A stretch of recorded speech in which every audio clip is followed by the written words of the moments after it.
yanhasi Mwari. Mwari ndirangarirewo Mwari. Vandiri kupinda muservice yanhasi Mwari wamasimba ose. Dururai nyasha dzenyu Mwari. Ndibatei murimi Mwari wamasimba ose. Ndipfekei murimi Mwari wamasimba ose.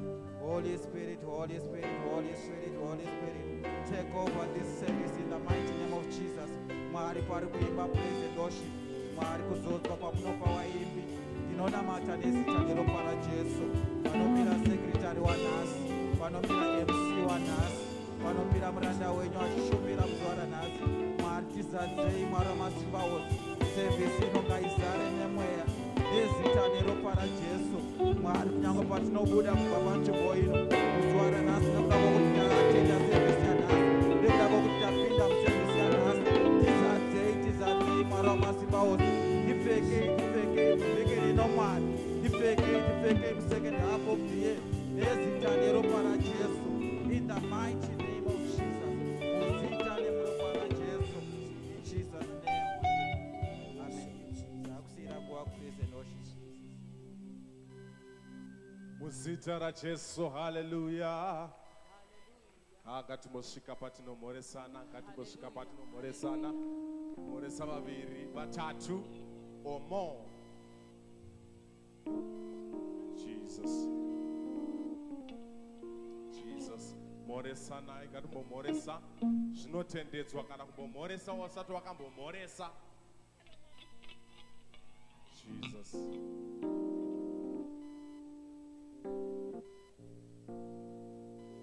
Uchitaungana vakonizva. Oh, vanomunamata. Oh, vanonoriwo.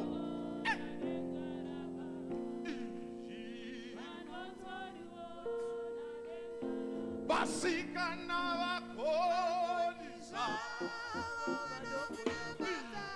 Ivo vanonoriwo. Dengarachevo. Vakomana vakonizva. Ivo vanonoriwo.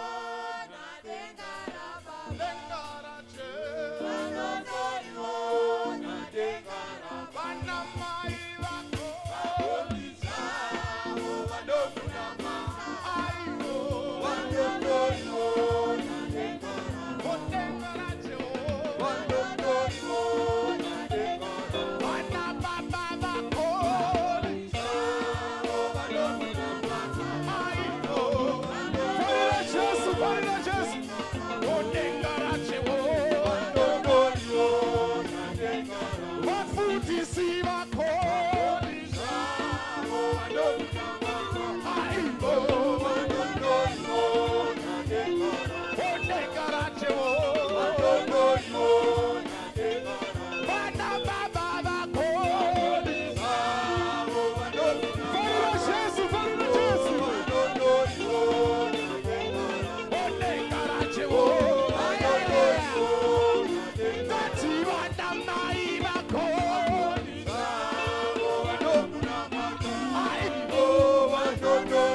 Sokorora futhi uyithembele vele kuna Jesu.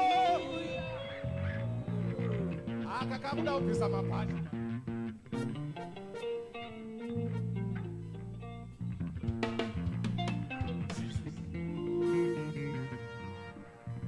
Jesus. Uyamazi lo Jesu lo.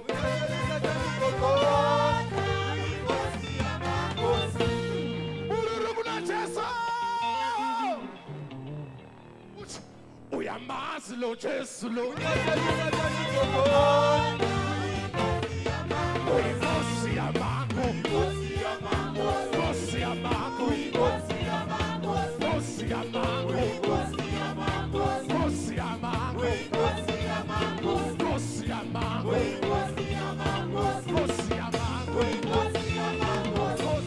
yabantu. Nkosi yabantu. Nkosi yabantu. Uyamazi lo Jesu lo. Uyamazi lo Jesu lo. Uyinkosi yabantu. Nkosi yabantu. Nkosi yabantu. Nkosi yabantu. Nkosi yabantu. Nkosi yabantu. Nkosi yabantu. Nkosi yabantu. Bayethe koyama. Bayethe. Koyama. Bayethe. Koyama. Bayethe. Bayethe. Koyama. Bayethe koyama. Bayethe. Koyama. Bayethe. Koyama. Bayethe. Bayethe.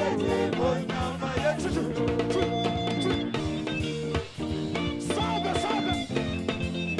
Uma só. Sobe.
Jesus Christ, Jehovah Chino, Jesus Christ, Jehovah Shalom, Jesus Christ, Jehovah Nissi, Jesus Christ, Jehovah Shalom, Eta,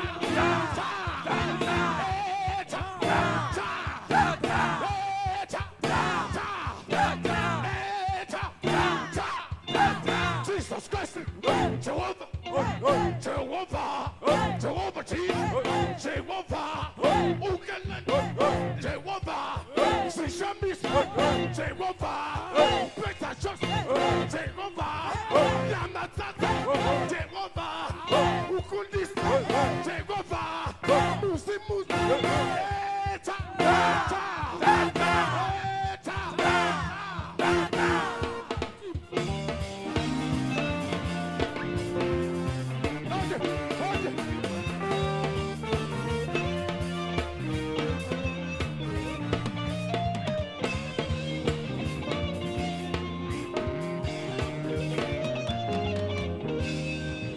Somebody scream.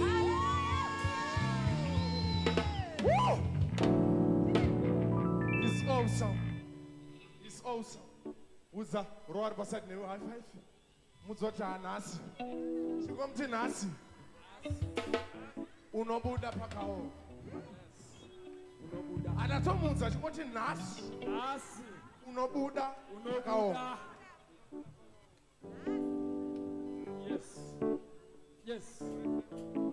Choo. Someone, watch.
Jesus. is wonderful.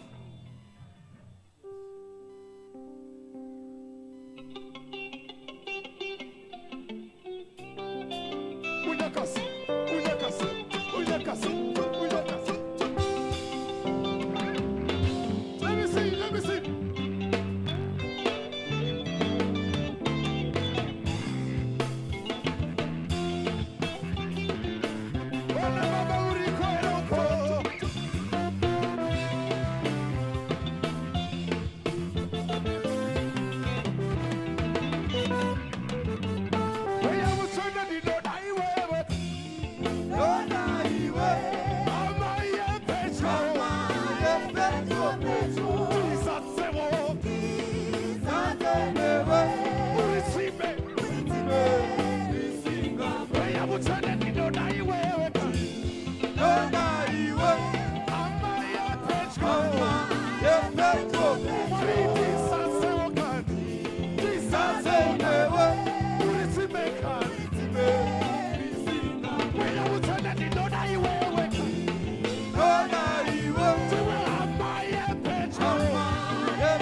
Amen.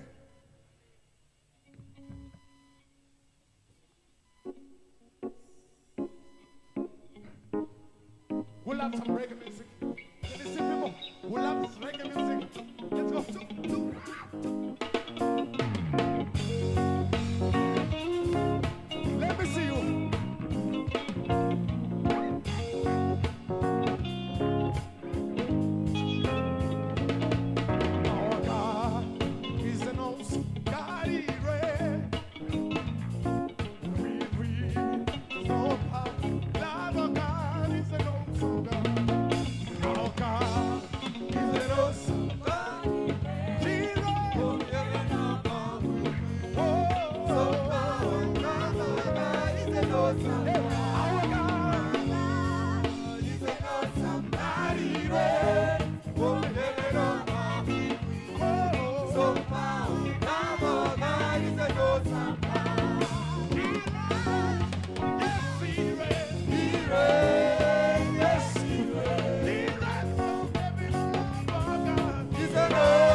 Hakuna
Hallelujah. Hallelujah, church. Chirumwe ya umwe otete iwo. Rukumbira praise and worship beat by kango kambo. Chishike patino tenda Mwari nekuda kwezuva ranhasi neupenyu hwedu. Muzita raJesu, amen. We bless your name, Almighty God. We bow before your throne. We bless your name, Almighty God. We bow before your throne. We glorify your holy name. You are the King of Kings. We glorify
lift your name.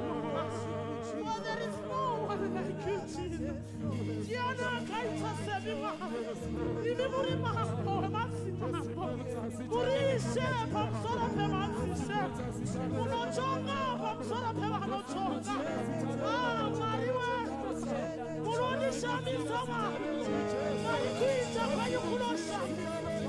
Ah, Maria, muyenza niswe. Semanwe panika. Nekuti murima. We bow before your holiness. We bow before your holiness. Chikama chenasha. Tokugama. Dini tokubuga. Muchicheso. Rishe. Makanaka. Ah, Marina Matwai. Aiwa Jehovah behind me. Ai Marina Matwai Makalana. Wakasimuta sakashoreka. Wakaka wakagarasika. Nekuna kanyasha tiloshamiza. Ibi mimuna qualifier. Kuyaga pera qualifier. Ah, nekuti mulima. Nekuti mulima. We worship you, Jesus. We worship your holy name. We glorify your name, Jesus. We glorify your name. We glorify your holy name. We glorify. Ah, God.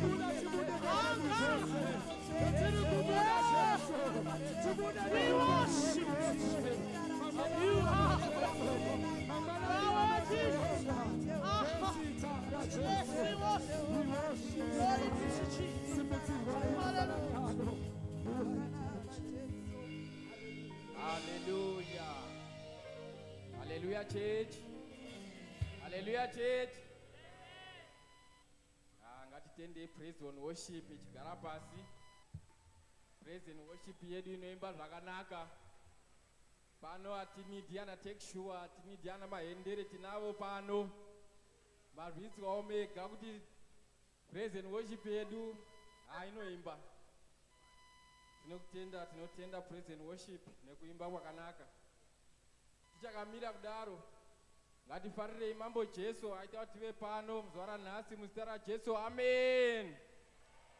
Hallelujah. Hallelujah. Ngatifarire mambo Jesu. Hallelujah. Tichakamira kudaro nevafudzi vatakapiwa panzvimbo ino. Vakakodzera. Vakabva pamoyo waMwari. Mufundisi naamai Jirichi. Ngatimbovafarirai muzita raJesu Kristu. Amen. Ngatifarire mufundisi muzita raJesu Kristu. Amen. Mufundisi naamai munotiitira zvakanaka. Ini nemhuri yangu kunyanya tisikazivi vamwe, but ndinovimba kuti umwe naumwe ane chekutaura pamusoro pamufundisi wedu naamai. Tingagara hedu pasi. Ngatifarirei Sunday school yedu muzita raJesu. Amen. Amen. Sunday school. Ya, munokwanisa kuenda kuma classes enyu.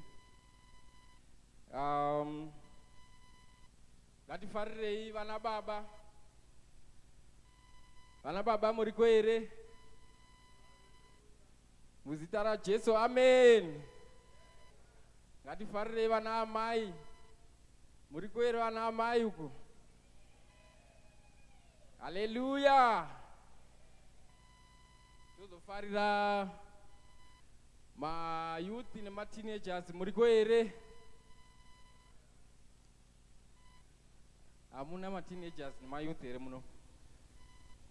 Hallelujah, ma teenagers. Ma youth, hallelujah.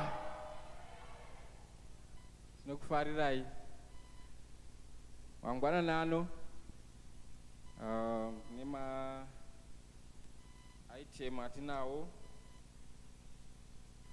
Chatanga na mailifa vane testimony. Tozotevera ne blessed singers vane song. Tozouya Sunday school ne vote of thanks. Sanga tuye ine urongwa iwowo.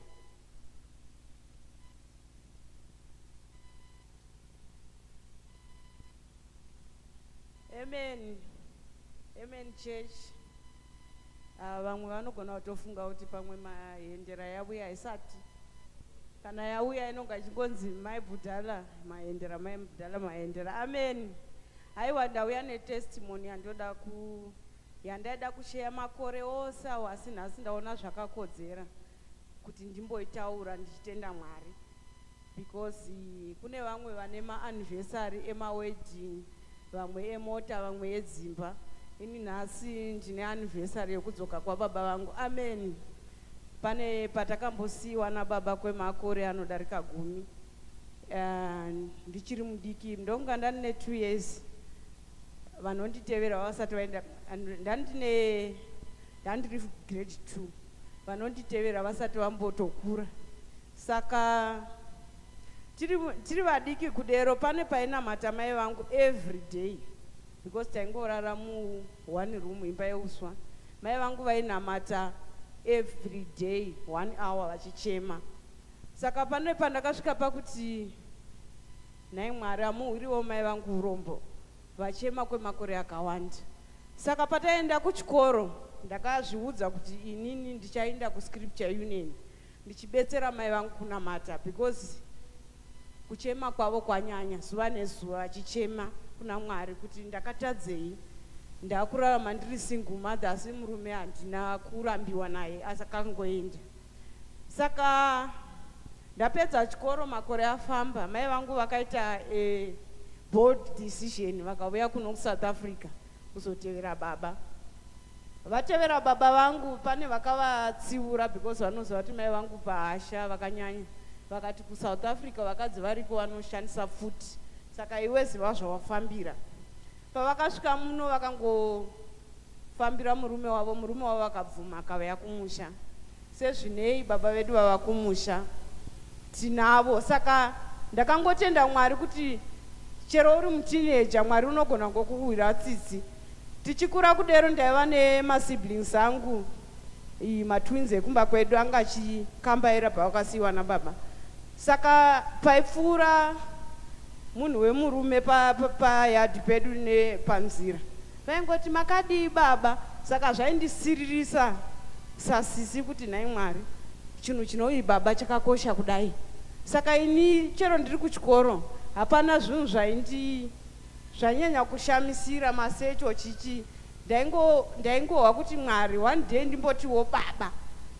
Saka dzimwe nguva panombouya vanhu vachitestify kuti vachizotaura kuno vachiti toda kutenda baba mana mai, toda kutenda kereke, toda kutenda cell group nokundimira neni. Paka ndakashayikigwa machemera ndo ndichiitapo ndiri papo neumwe wangu, asi mazuva ano wakati handichachemi. Ndo ndichigwadziwa ndine pain yaya kudhara, but ndakangoti Mwari paya panoti baba namama namatirai vabereki venyu makaita ine minamatiro because ndo ndichiti Mwari chindihwirai tsitsi ini namai vangu. Mai vangu vamboenjoy yavo love because vakarasikirwa nemakore akawanda. Saka nhasi ndaadresa saprincess wababa namama namaunit because ndiri kufarira zuva ranhasi, because ndoro vakadzokewa navo kumusha vakabvuma kudzoka vakazoita mwana. Last born yekumba kwedu inonzi rejoice, rejoice in the Lord. Tinopamhidzira tichiti rejoice. Saka I thank God mangwanani ano ndangoya kuzopupura because chinhu chakandinakira muupenyu hwangu. Amen.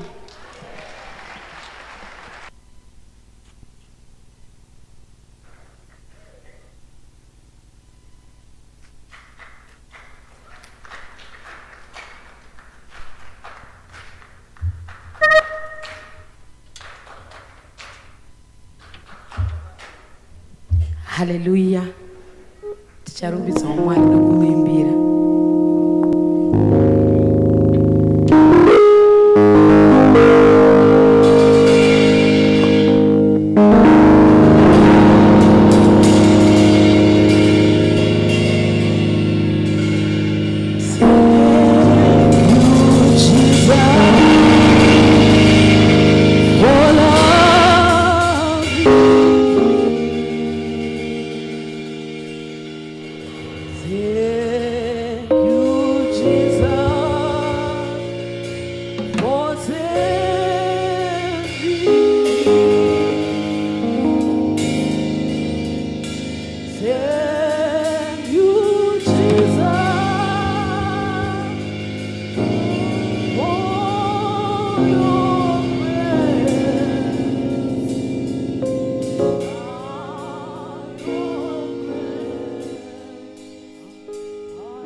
Mangwanani akanaka chechi ya Jesu. Tinotenda. Tichikura taidzidziswa kunzi ukange wadya unoti mazvita mhai, mazvita baba. mukana waguta. Zvino tine kwatakaendeswa namai nababa kuti timbonodya, saka takaguta. Saka tiri kuti mazvita baba, mazvita mai. Chimanyika icho, mazvita mai. Tiri kutenda mufundisi wedu Jiliji. Vanotitungamirira nguva nenguva, vanotungamirira mapoka akasiyana-siyana. Mufunge inyasha dzaMwari, kupiwa mwoyo wakadaro, kupiwa pfungwa dzakadaro, kukomborerwa. Uye ndinonyanyisa kutenda, kana ndiri ndega ndinonyanyisa kutenda zamu rawakayamwa, ndora ndinonyanyisa kutenda, nedumbu rakawatakura, nekuti kukomborerwa mufunge henyu. Saka ndiri kukutendai vabereki zvakanyanyisa, nekutiendesawo kwatakaenda kwatatisingazive kunonakidza. Mufunge takadya kudya kusvikirawo tatosiyawo, taatajaira zvekuenda kunodya pisi 1. Zvino apa taitodya kana 10-15 mufunge. Kana dai mukatarisa nhingi, baba hanzvadzi yangu, muri kutoona kana kuti kadumbu kanenge baba Shabadza akuseka hangu. Aiwa, tinokutendai mufunge henyu, tinokutendai zvakanyanyisa. Rambai muchitiitira, muchizoitirawo vamwe. Mazvita henyu, takanga tisingafungidziri kuti tinotomboyeukwawo tiri kuseruko. Zvino aiwa, tinemi munesu, mazvita henyu. Amen church. Aiwa, mukana una tsitsi chimbondiombera maoko, ndava ne8 years ndiri kuSunday school.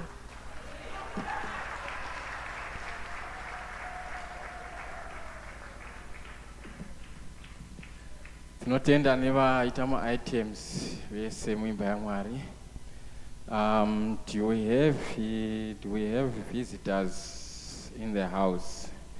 Tine vaenzi here vatanga kupindawo nesu muzuva ranhasi, vazviratidze nekusimudza maoko. Tinotenda tinavo vaenzi. Mimi vaenzi makadaro, tinokumbirawo kuti muuye kuno kumberi tizokukwazisai the Roodeport way nekukuzivai. Ashazi tinokumbirawo mutibatsire vauye kumberi kunoko. Tiri kufara kusangana, tiri kufara kusangana, tiri kufara kusangana, tiri kufara kusangana.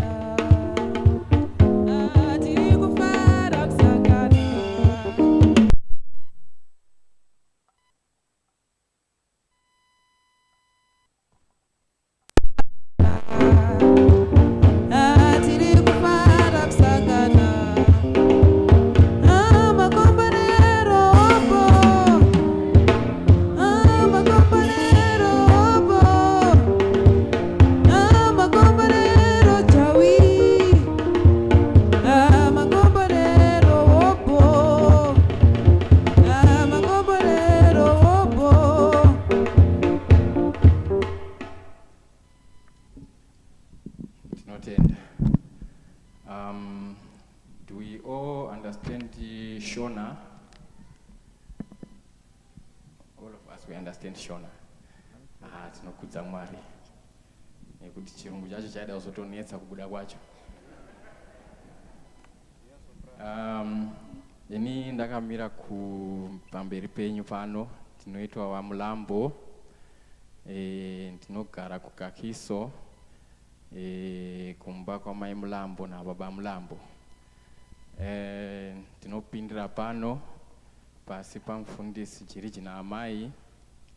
Saka tinokumbirawo kuti muzviintroduce nenzira iyoyo, kuti munonzi ani, munonzi baba ere, amai, mukoma, sisi, munogara kupi, makokwanani makationa paFacebook here kana kuti paInstagram kana kuti pane munhu akukokaya anopinda pano pachechi mungotizivisawo nenzira iyoyo nekuti mauya zvachose here kana kuti mangotichanyirawo for nhasi.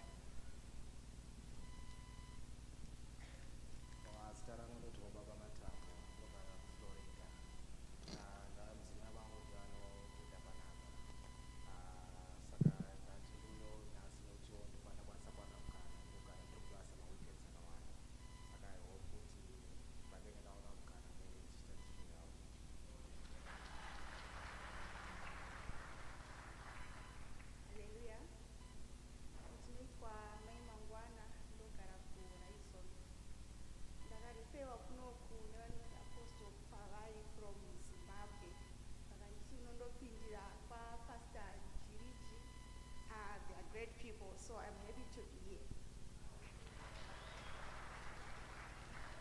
Hallelujah. Don't make a manje. Togara Roodeport. Ndakokona sifadzai. Vakati vari kutesa vaingani tande chechi ande chechi tandi chai.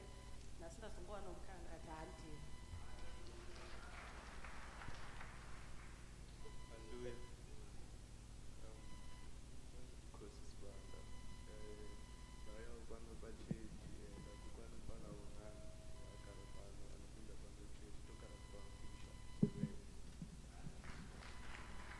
Hallelujah. Hallelujah. Means me to lizwe moyo kana kuti Clayton moyo nemazita maini. Ndakokwa ndauya na mudhara wangu na mai na baba. Vari pamira apo vanonzi mai vabereki vangu ivavo. Ndikunza kufara ndiri muimba yaMwari. Panonakidza. Murambe muchindiunza kuno. Ndinotenda.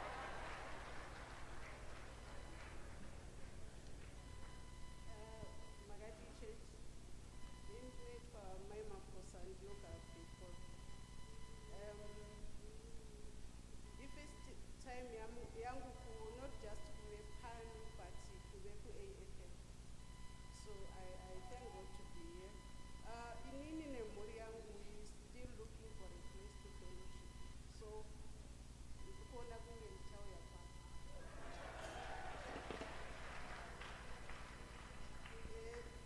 Ndaingonzwa hangu kuti kune AFM muchiri kuRoodeport. Saka pane mwana wangu aipinwa panapa. Aimbotibatsira kumba kwangu, so ndiye akandibva pana anonzi kuti ari kuti mazuva ano haachauyi takugara kure. Saka ndinotenda kuve pano zuva rano. Mangwanani sandinojenera Mwari. It's nice to be here. Zvakanaka kuva pano. Indeed, it's nice to be here. My name is Zai Mutete. I stay in Zimbabwe. I came this week on Wednesday. I'm here for a week. I'll go back next week on Monday. Thank you. Oh yeah, ndauzwa nevamweni vangu maidhuku. Amen Church. Nditwa Brother Clinton. Ndinopindira kuPraise City kuYestel. So nhasi ndakokwa kuziva Ishe. Thank you. Tinotenda vaenzi. You are welcome if you feel at home. Mapepa mapiwawo. Pane one rinotaura nezvechechi ino kwatiri kubva nekwatiri kuenda nepatiriko zvino. Then rimwe iro munofila information yenyu, details enyu, zita renyu, address renyu, phone numbers dzenyu. Then mapedza ipapo mopa maashers vakamira kana kuzouya kuzokanda mubasket, offering basket kana yavanguva yeoffering. Tinotenda mukatora nzvimbo dzenyu. Sorry, kana chechi yapera mukumbira kuzoonekwa nasekretary pamasofa rapawo kana chechi yechingopera. Hallelujah. Nguva ino ndaya kumboisira kuna sekretary wedu. Ombereraiwo sekretary vachiuya. Ndinotenda regai tiomberere vamulambo vanhu vanga vachicheya zvakanaka vachigara pasi. Nditenderewo mangwanani ano kupawo zviziviso ndakamira mutsoka dzasekretari. Ndichatangawo nechiziviso chabva kunana mama vanotizivisawo kuti musi waFriday 9 August hanzi tichange tine all night prayer yemadzimai. Hanzi church ichavhurwa nenguva dza7 p.m. isichatanga zvedu na8 p.m. Saka vana mama ngatigadzirirei chiitiko ichi. Mangwana musi wemuvhuro hatina our normal prayer and fasting, asi ngatingoramba hedu chinyengetera tiri kudzimba. Ndiri ipapo zvekare regai nditi vana mama hanzi musi wechina hakuna fasting zvakare. Chiziviso chedu chinotevera chinobvawo kunana baba vanotizivisawo kuti hanzi kembi yedu yokupera kwegore yavachaita vakabatana nevakomana veyouth hanzi ichange iriko musi wa20 to 22 September. Saka youth boys nana baba hanzi ngatigadzirirei chiitiko ichi. Ndiri ipapo zvekare ndaziviswawo kuti musi wa22 to 23 August vana baba vane hanzi yavanoti men workshop, uye ichizotevegwa nerevival ichange iriko musi wa24 August. Hanzi saka vana baba panopera kereke ngatisanganei tigadzirire chiitiko ichi. Mufundisi vachange vari pano musi wechipiri kubva nguva dza9 a.m. kusvika 3 p.m. Kune vese vanoda kuvaona takasununguka kuya kuzovaona pazuva iri. Mapoka anotevera anokumbirawo kuonekwawo neutungamiri hwavo. Ndichatangawo neGeorginia Humphrey cell group. Hanzi ngatisanganeiwo one of the rooms ari kumusoro uku. Princess cell group hanzi ngatisanganei panze paparking. Bram Fisher ngatisanganei muprayer room. Roodeport North regai ndingoti ngatisanganei apa panogara praise and worship. Hanzi kune boka futi rakafomwa last week rinonzi protocols team, ngatisanganei panogara vatungamiri apa. Catering inoda futi kuonekwa neutungamiri hwayo, hanzi isu ngatisanganei kukitchen. Youth makumbirwa futi kunzi musare munoda kuonekwawo neutungamiri, saka ndichangokumbirawo kuti musare pamakagara ipapa. Regai ndinde hanzi nekakiso cell group tinokumbirawo kuti musare, saka kakiso ngatisarei paside apa. Regai nditende vaenzi vedu vauya muzuva ranhasi ndichitiwo panopera kereke ngatisanganewo pakanzi connecting lounge pamasofa masofa ari apa. Regai ndipedzise mangwanani ano ndichiti our tithe and offering remains an important part of our commitment to the church and to the Lord. Tiri papo tinokurudzirwawo kubhadhara zvipo zvedu nezvegumi tichishandisawo nzira dzakaiswa pazviTV izvi. Tinokwanisawo kuita maEFT, tinokwanisawo kuita maATM deposit, account number ndo iripo iyi. Uye kumashure uko tine swiping machine yedu, saka takasunungukawo kuya nemabank cards edu, macredit kana madebit card tichinoswipawo kumashure uko. Uye futi tinokwanisa kuya nazvo kana zviri cash pano pamberi panguva yeoffering. Regai tisvike pamangwanani ano ndasvika panoperera zviziviso zvedu. Ndichakumbirirawo kuti mundiombererewo ndichigara pasi ndichisiya nguva nokuzara kwayo kuna baba mulambo. Thank you. Thank you, Secretary. Inini nguva yangu yapera pano. Since ndabva pano muri kuonawo kuchena kwandakaita uko. Hanzi every successful man there is a what? Or every smart man there is a what behind the man. Saka hakusi kuzvichenesa. Pane ari kutondichenesa ndakamira kudai. Ngatifarirei mai mulambo mangwanani ano muzita raJesu. Amen. Simukai vambokuonai kune vasikakuzivi. Yes. Ka sweet 16 kangu.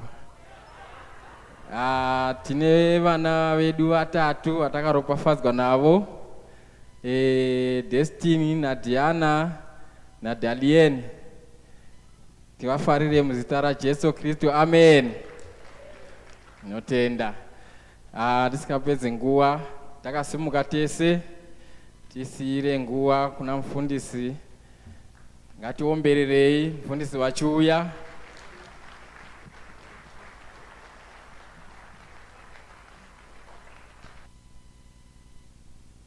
Batsirayo mai mulambo kufarira murume wavo naye.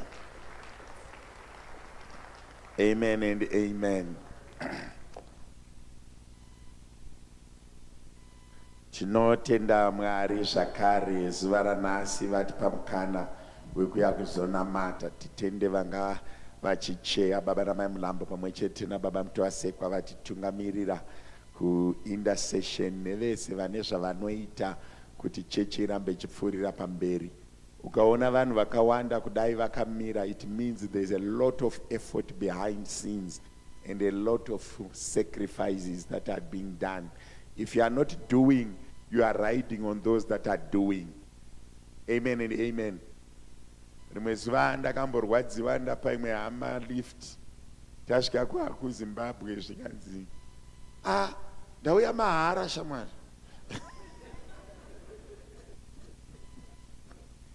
But how can you say ndauya mahara? You see what I'm saying? It means that someone footed the bill. Wadiye kungotaurawo zvakanaka kuti ndafamba zvakanaka pane vandibatsira pane kuti utaure kuti hanzi ndauya mahara.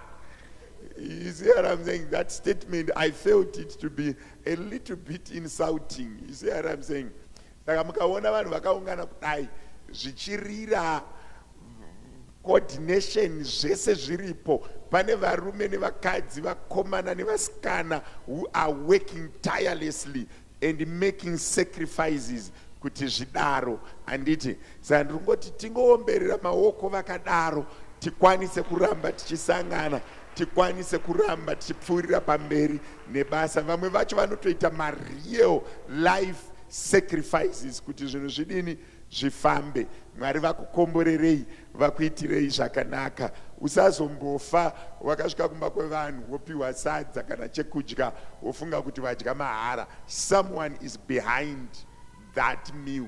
Someone is behind that door that is opening and closing. Someone is behind that hygiene yauri kuona pamba pakangochena. Saka it's good to appreciate and to acknowledge.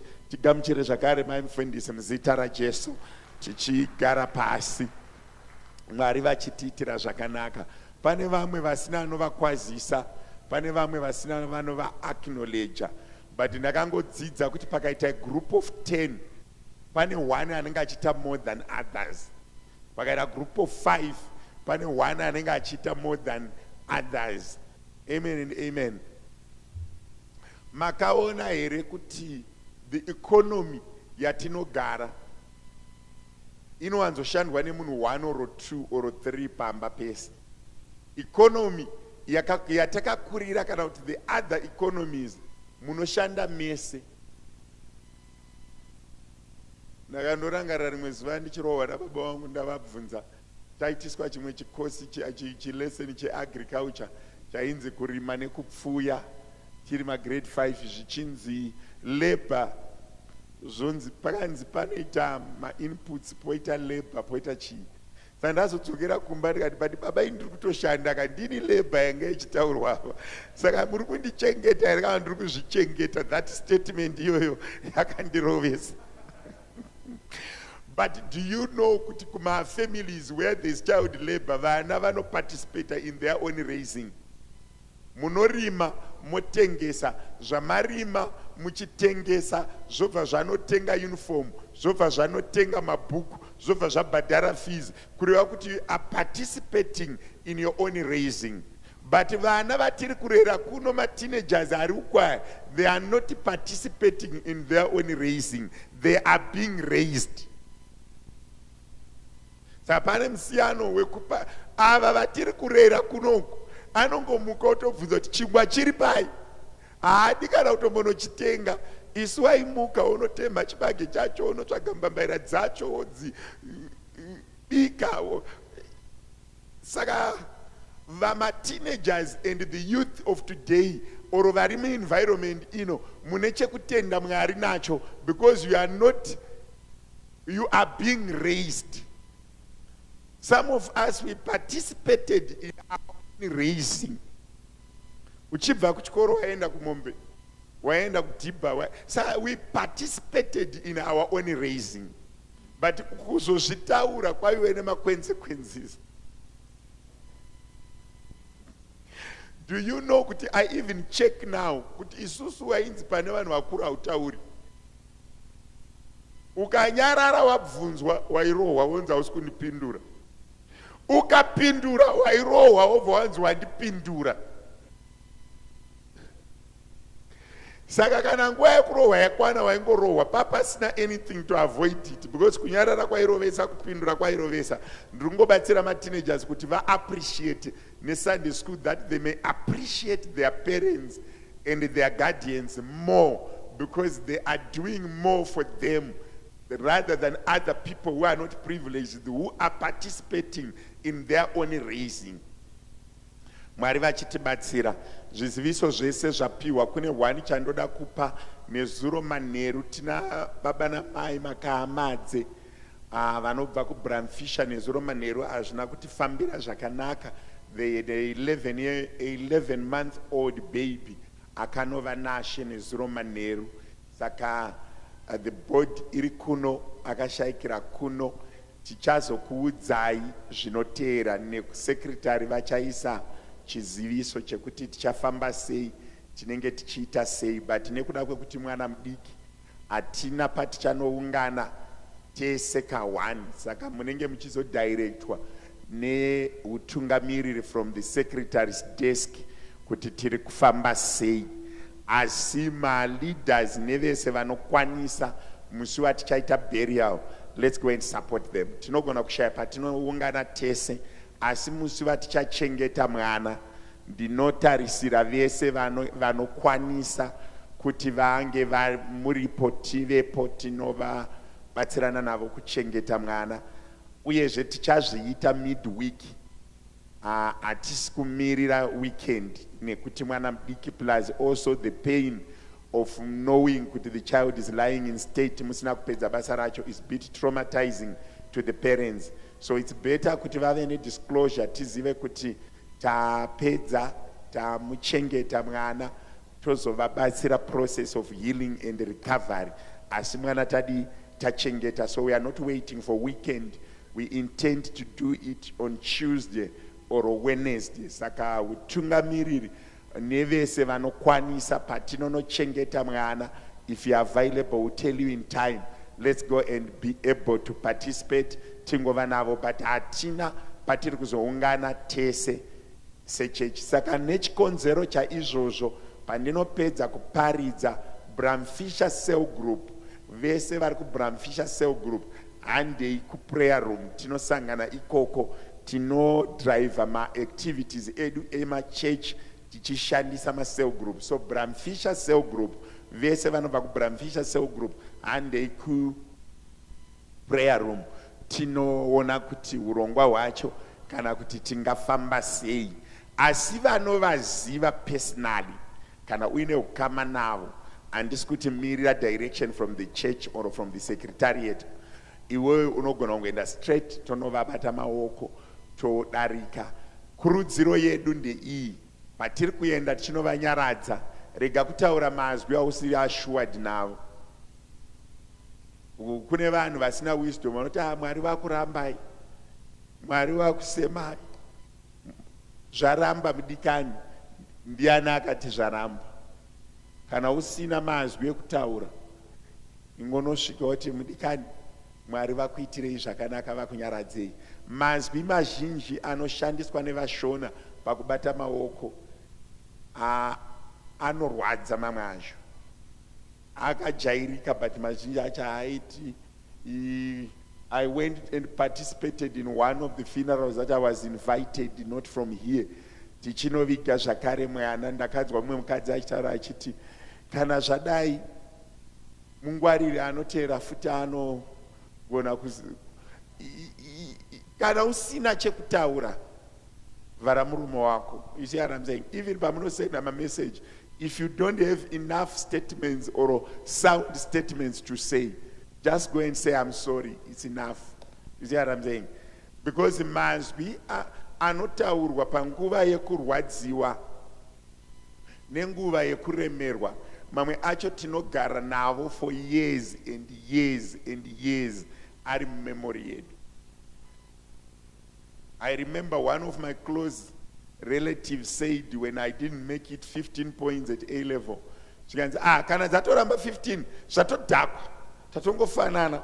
That statement you and Anas, if I see that relative pamwe pacho kana ndichipa vamwe mari ndotombomudarika kuti iwo wakati takafanana kaiwewe. You see, my statements amunotaura kana munhu aremerwa akabatikana, you need to be very sensitive. You see what I'm saying? Don't just say words. Kuti wakambahanzwa achitaurwa does not make them fit to say. Nekuti kubata maoko kwemwana mudiki kunorema kudarika kwemunhu mukuru. Kwemunhu mukuru tinoti azorora. Takadaridzwa naShe, but apa tiri kuti. You see what I'm saying? If you don't have words, you are a house counselor.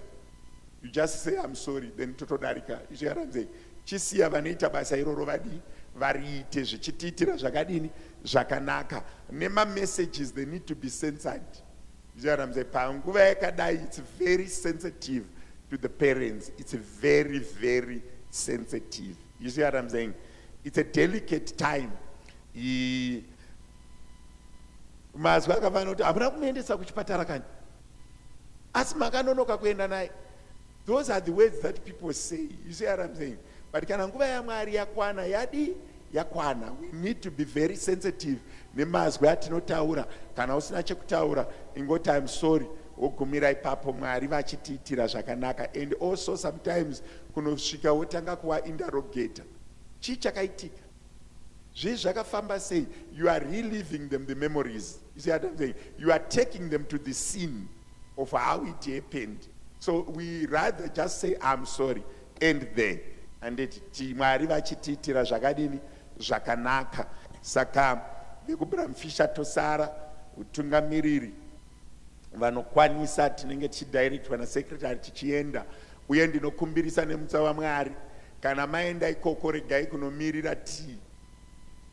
Muri kubva kumba kwenyu muchidzokera kumba kwenyu, endai munodya chikafu kumba kwenyu. Vatofirwa vakaremerwa, why do you want them to feed you? Ngavape vanhu chikafu vabva kure. Ndisangane newe wakagarira kapeti ipapo.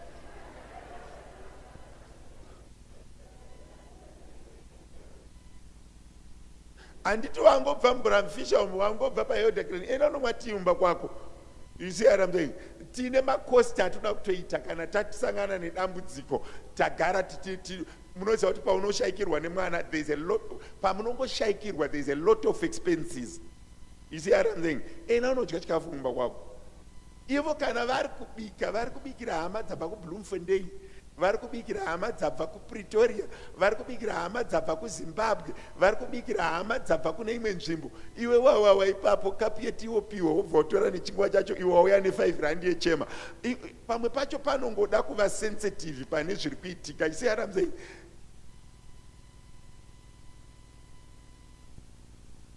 Munoziva here kuti mafunerals mazhinji atinoita kunyanya atinozotora munhu tichienda naye kumusha, mari yese yatetabatanidza tichiti tiri kuvabatsira tinoidya futi. Patinenge tichigadzira mapepa paya, mukadya breakfast, mukadya lunch, mukazodya manheru, mari yacho inotopera tisati tatanga kuita basa racho. Handizvo vari uko vari kuti tiri kuuya nemunhu, tiri kuuya nezvinhu, imi kuno makaungana muri kudya mari yacho. Isusu mafunerals edu, how we administered them as Roodeport Assembly, we don't serve meals. Meals are specifically for people that are coming from other places. Ndo vanenge vauya kuzobata maoko, vasina kwavari kuenda, vatoshanyira vanhu, ndo vanotya. Anditi komwe anobva abvunza kuti ko mari yedu yechema inoshandei? Inoshanda kuvabatsira kuvhara mamwe magepi avari kutadza kuvhara ivo. Mazvinzwisisa? Ehe, umwe munhu anobva ati vamwe vakadyawo kwedu, makavapa havana kukumbira.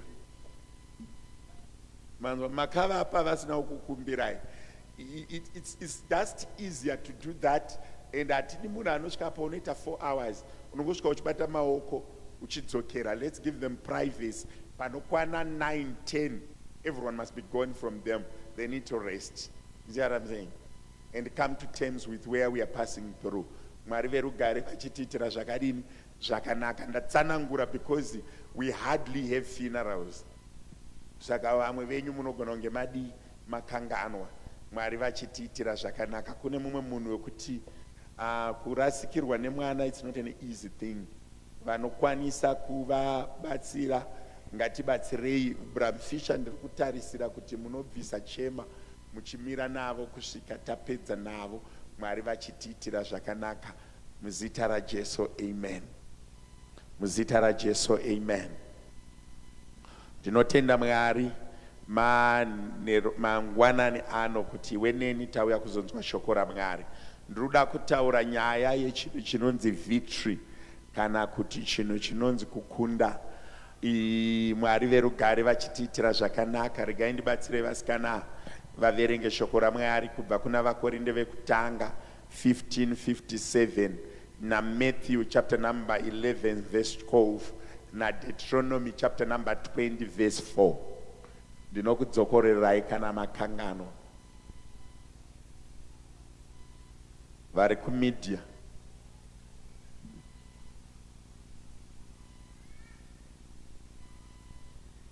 Tichaverenga kuna 1 Corinthians 15 verse 57. Asi Mwari ngaavongwe, anotipa kukunda kubudikidza naIshe wedu Jesu Kristu. But thanks be to God, who gives us the victory through our Lord Jesus Christ.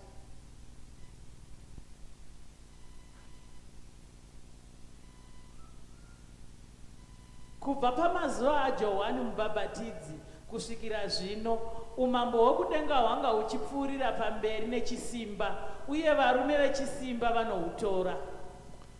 And from the days of John the Baptist until now, the kingdom of heaven suffers violence, and the violent take it by force. Dzokororai neShona musingamai. Kubva pamazuva aJohani Mubhabhatidzi kusvikira zvino, umambo hwokudenga hwanga huchipfuurira mberi nechisimba, uye varume vechisimba vanohutora.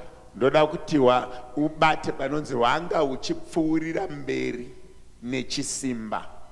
Mwari verugare vachikudzwa. Ndiverengerei Deuteronomy 20 verse ya 4. Nekuti Jehovha Mwari wedu ndiye anoenda nemi kwandino kundokurwirai kuvavengi venyu kuti akukundisei. Hallelujah. Ndinotenda Mwari nekuverengwa kweivhangeri nevari verenga mangwanani ano vakomborerwe naShe nesu tarinzwa. Ndoda kuedza kutsanangura chinhu chinonzi victory kana chinhu chinonzi kukunda.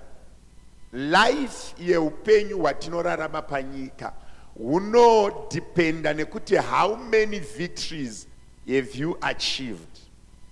Tine ma-emotional, tine ma-psychological, tine ma-spiritual, nema-physical battles that we fight every day. Ma-battles edu haaziri physical always. Uye haaziri spiritual always. Mamwe acho ari emotional. Mamwe acho ari psychological. Mamwe acho they even extend to the time when you need to have victory over things that are immediate to you. Kuti unzi munhu pane nguva yaunofana kuwana victory over your own body. When you subject your body to discipline against your will. Saka patinozoti munhu uyu akarwa kurwa kwakanaka akachengeta kukunda, unoda kuti pamwe pacho the victory that you want is against your own emotions. Nekuti Satan paano kuataka haataki the physical being only. Pane nguva dzaano ataka the emotional. Ane nguva dzaano ataka your mindset. Zvazvokuti emotionally you can be established. Emotionally you can be put in a situation be very tight, and my victories and my emotions are not netsa kuti it's your only war when people cannot witness or check or see that you are in a battle, but you are fighting against your own emotions. Patiri kuti gorere establishment, unaona kuti when a word has been spoken to you, when that word has been spoken to you, even if tikasataura nyaya ye establishment, ndikadzokera ku physical life yatinorarama, the day that somebody declares to you that I love you, unoona kuti that word I love you already panotanga kuita contemplation of doubting, usually quantifying your fears and your past experience against a word that is good for you, but you are fighting yourself emotionally when you consider your past experiences.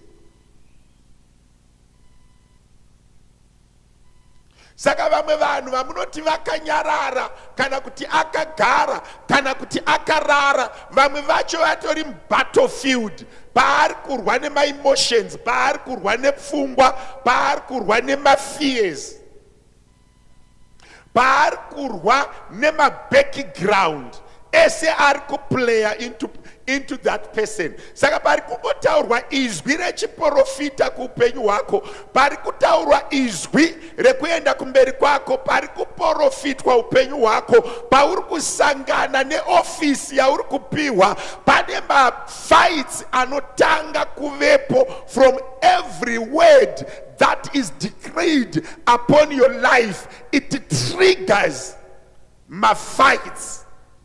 Ndopari kuzonzi kubva panguva yaJohn the Baptist umambo hwaMwari, but usati wasvika kuumambo hwaMwari une mafeelings, usati wasvika kuumambo hwaMwari une mind, usati wasvika kuumambo hwaMwari une body yawinayo, usati wasvika kuchiprofita, pane hondo dzinofana kutanga kurwiwa nadzo nekukunda. Munhu wese anoenda kumberi zvinodeterminwa nenumber of victories that you have managed to secure to go to the next level.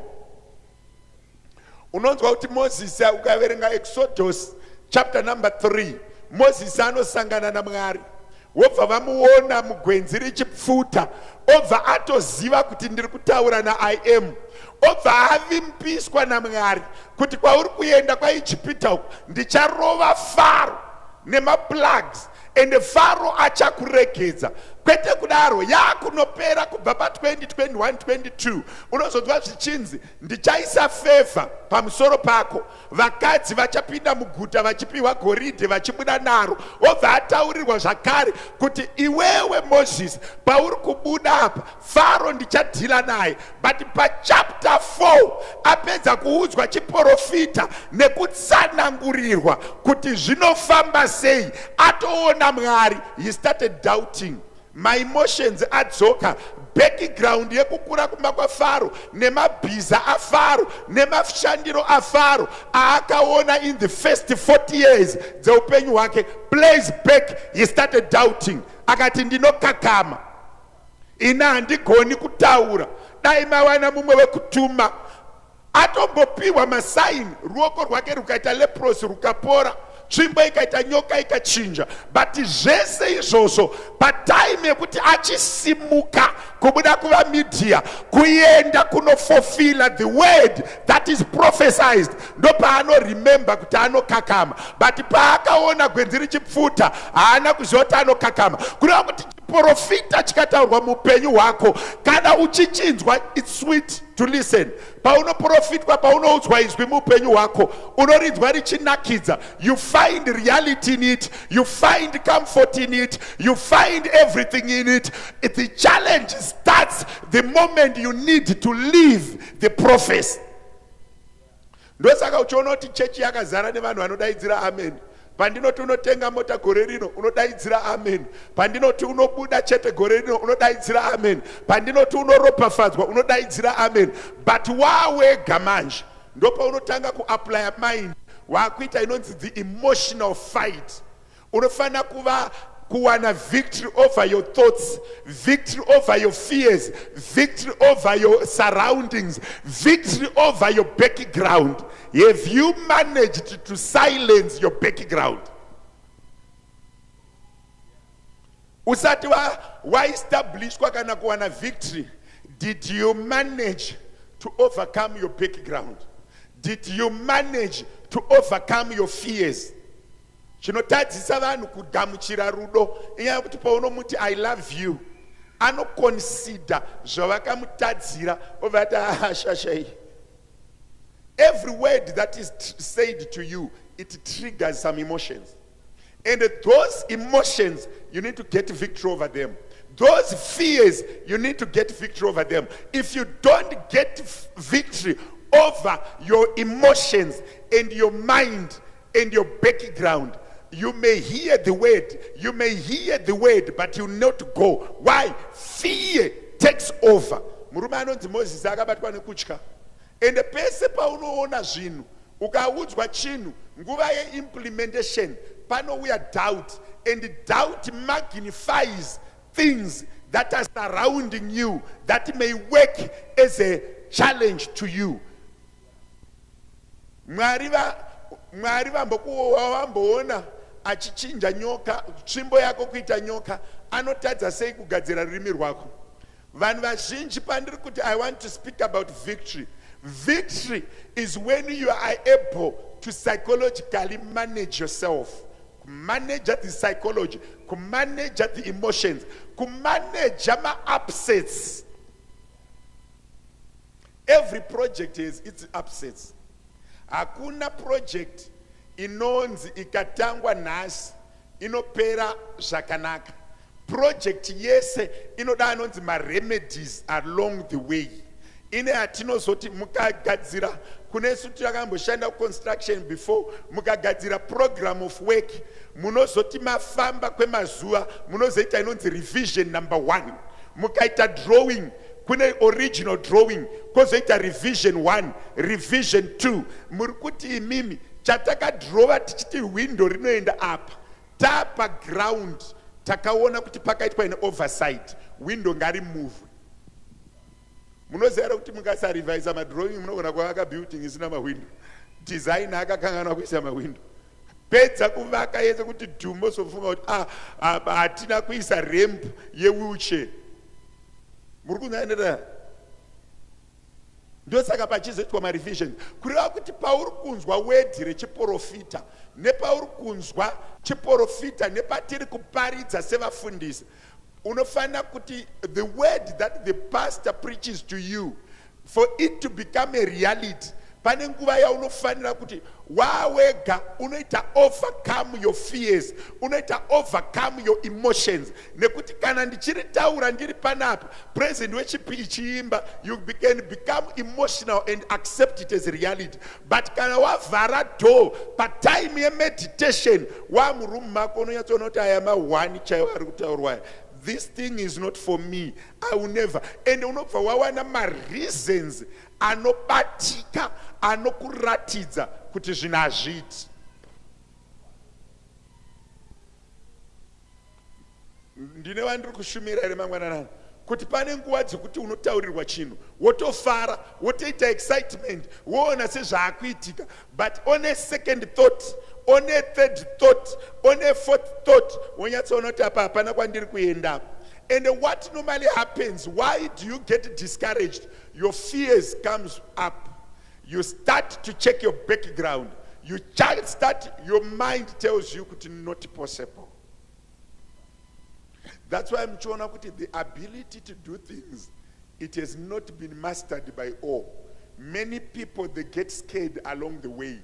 Why? They have their fears. And how does the devil attack a human being? They raise your fears. Nezuroma Neru,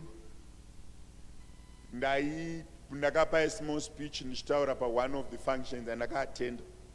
And I was saying to them, if you move for 25 years together, it's evidence that shows kuti munema upsets akawia along the way that you manage to overcome. Success is not determined more by what you can do.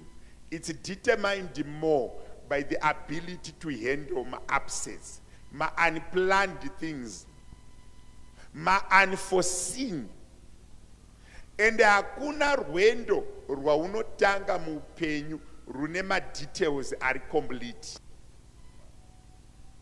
Every journey that you are going to sojourn in your life, there are no details to it. You may know the destination, but you may not know what is happening between the starting point and the end point. Ndosaka uchiona kuti even vanhu vanororana ukarora wakafocus pa beauty, shape dzevanhu dzinochinja, especially after 3-4 years marorana. People respond more to food.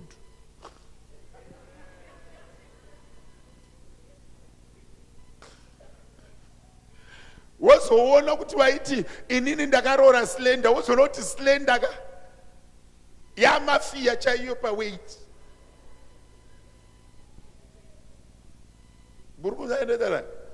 So ma up, but ndozvo andikuedza kutsanangura kuti when point A pauri kutangira nepekugumira unogona kungoina idea, but no one knows kuti muri kuendepi. Ndogona kupa example yechechi ino. When we started this assembly, when I was deployed as a pastor, for me to lie to you and say I knew kuti one day tinenge tine building ino, that's a true lie. Takatanga rwendo tichivimba naMwari kuti pane kwatinoenda. Mwari akatitira zvakanaka munzira, but not without upsets, not without challenges, not without emotional damages, not without psychological challenges, not without physical challenges, not without spiritual challenges. Anyone who is going somewhere needs to be fighting wars and battles. If you are not fighting any battle, you are a corpse. Chituna chega ndo chakabvisirwa hondo dzose. Kana uine mwana wavakaropafadzwa naye naMwari, mapiwa mwana chikomborero, but pane mafights aripo kureiza mwana chako kuti akura ava mukuru. Pane ma spiritual challenges amunorwa, pane ma emotional challenges amunorwa, pane ma psychological challenges amunorwa, pane even ma physical fights amunorwa. Mwana anonetsa kurera is a blessing, but hondo iripo. Mukavarairwa anoita ma drugs, mukavarairwa anoita zvechihure, mukavarairwa anoba, mukavarairwa anokuvara. Kukuvara chako physical. Zuva raunobereka mwana ari a toddler, ukaona vana vanotsva nevana vanokuvara makumbo stereki vari vadiki, mai vacho ireshe, the level of attention is not up there. Ndoti muriya rekuti rinoita 3 hours risikazivi kuti aripi, riri paFacebook. But kana watoita a toddler pakaipa, vanganonyo vakamboswera netoddler, unofanira kutoteerera kuti pane maziso paari pane maziso ake, because haazive kuti banga rinokuvadza, haazive kuti moto unopisa, haazive kuti ndodonhera mupuu. It's your responsibility. Vamwe vakapiswa nevabereki, berekwa nababa namai vane nungo. Vamwe vakafoiriswa nevabereki, berekwa nababa namai vane nungo. Havatombozivi kuti bhuku rehomework riripi, havatombozivi kuti wakanyora here kana kuti hauna. But paunenge uri kuno kupupiti unenge uchimba, Mwari ropafadzaiwo vana vangu. Wapedza, do you know kuti a spoken word attracts action? Every word that you pray about, it needs for you to go and put action behind it. Hakuna prayer inoshanda yaitwa prayer room yobva yagumira prayer room. Ukaita dzungu rekuswera prayer room uri baba, unosvika mukadzi aenda nevana vaenda uye unorara nenzara, unoti namate namate wobva wadzokera kumunda. And vakadzi vazhinji hava appreciate ndimi kana mba musina upfu.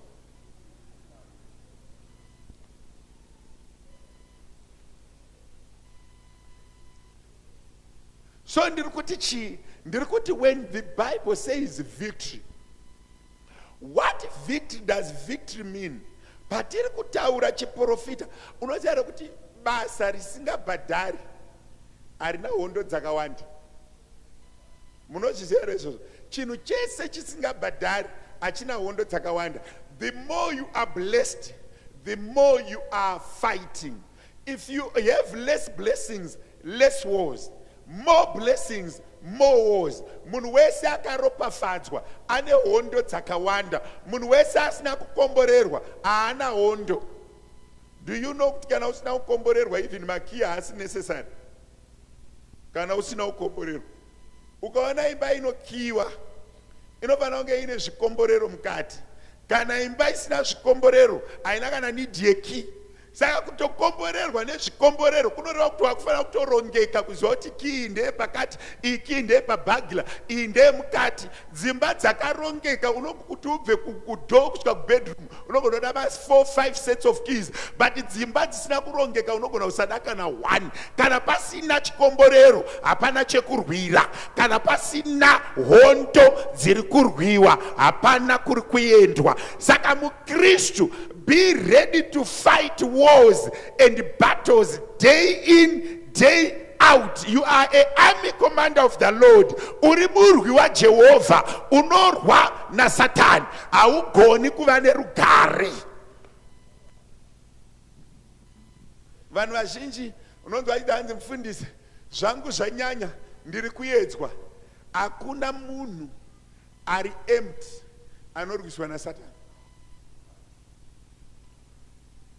Unoziva kuti ukaroora mukadzi chaiwo ukasamuchengeta hauna nidhi yekumuchengera. Mukadzi ukamuroora ukasamuchengeta hauna nidhi yekumuchengera. Kana akashakara hakuna anoswedera padhuze naye.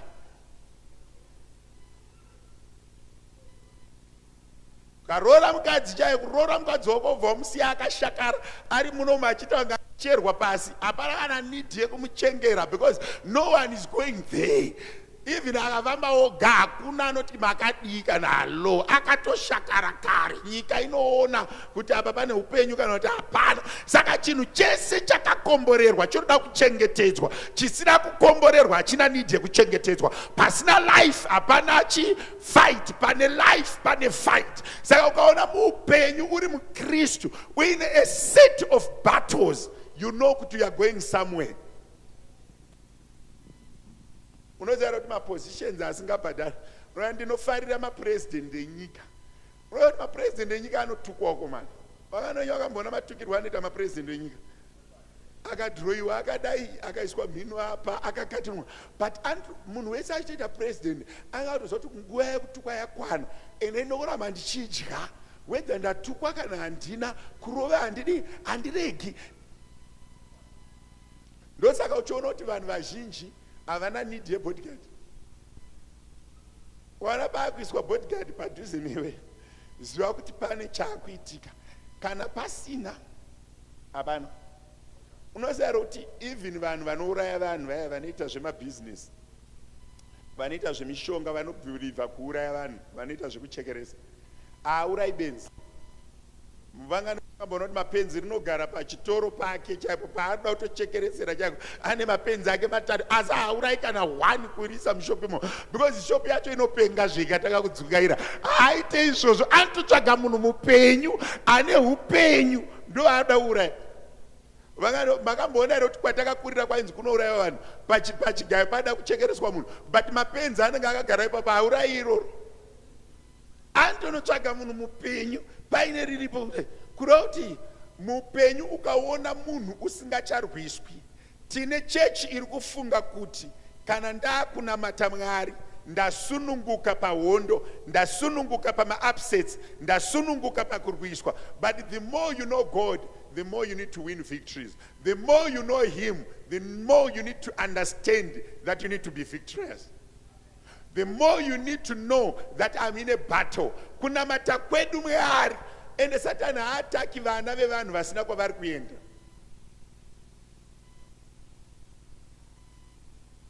Mbotaura munhu ari padhuze newe kuti hondo dzauri kuti waidzidzina Mwari mukati. dzokorora kuti hondo dzauri kurwa idzi dzina Mwari mukati.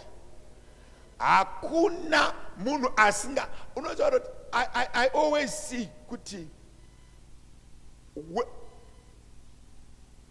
izvi mukati muri kuda pastor panapa vamasuka vakatuma nedare ravo vakati manhivi secretary nyora kuAFM kuti tokumbirawo pastor.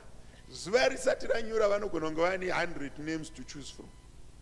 But mukaenda pasi pemuti mukanyora kuti tokumbirawo pastor, mogona kuti 5 years chinzi hatisati tamuwana.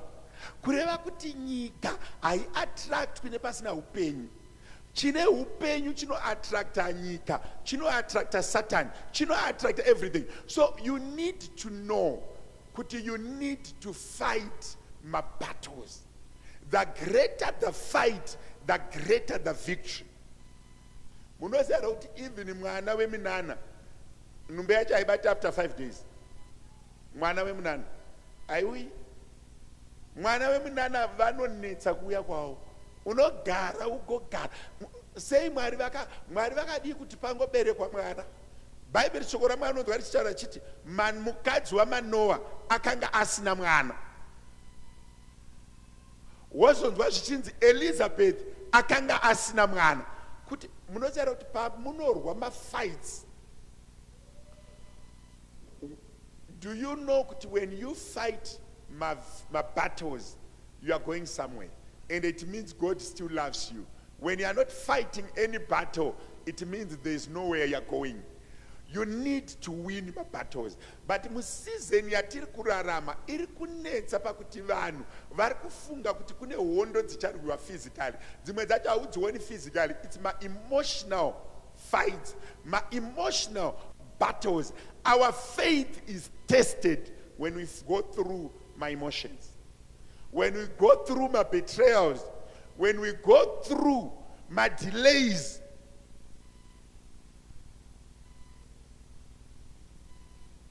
Andina gore randakaonda muupenyu hwangu segore ra2002. Ndafunga kuti upenyu hwaramba. Ndafoira chikoro.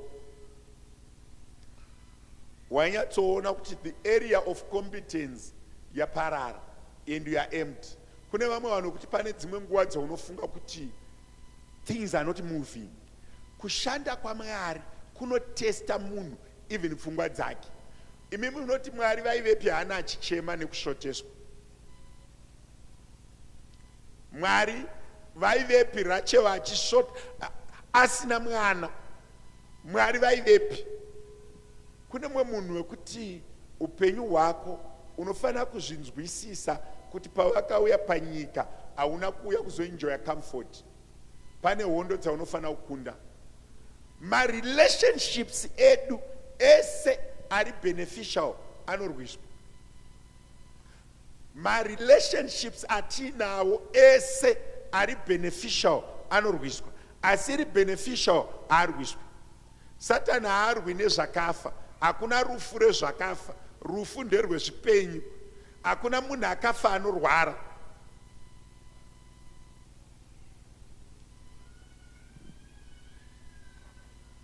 This week ndanga ndichiticha the issue yekubuda kwandiri kuparidza. Kana uine hondo yakakubirira pamberi, how do you get out of problems? How do you get victory? Victory is derived from a spoken word to you. And that spoken word, it may come with assurance or without assurance. Where do you get an assurance when a word is spoken and you don't have the assurance? You get it from your own faith. You need to have scriptures that substantiate the word that you have heard.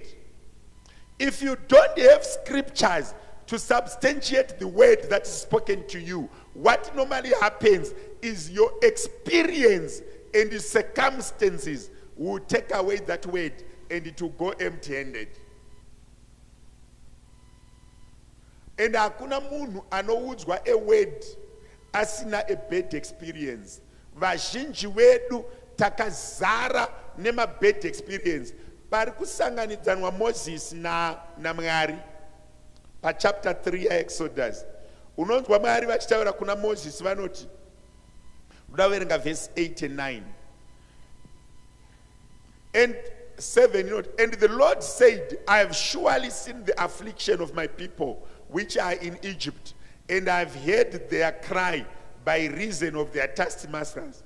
For I know their sorrows, and I am come down to deliver them out of the hand of the Egyptians, and to bring them up out of the land unto the good land, and enlarge unto a land flowing with milk and honey, unto the place of Canaanites and Hittites, and the Ammonites, and the Perizzites, and the Hivites, and the Jebusites. Now therefore, behold, the cry of the children of Israel is come unto me, and I've also seen the oppression wherewith the Egyptians oppressed them.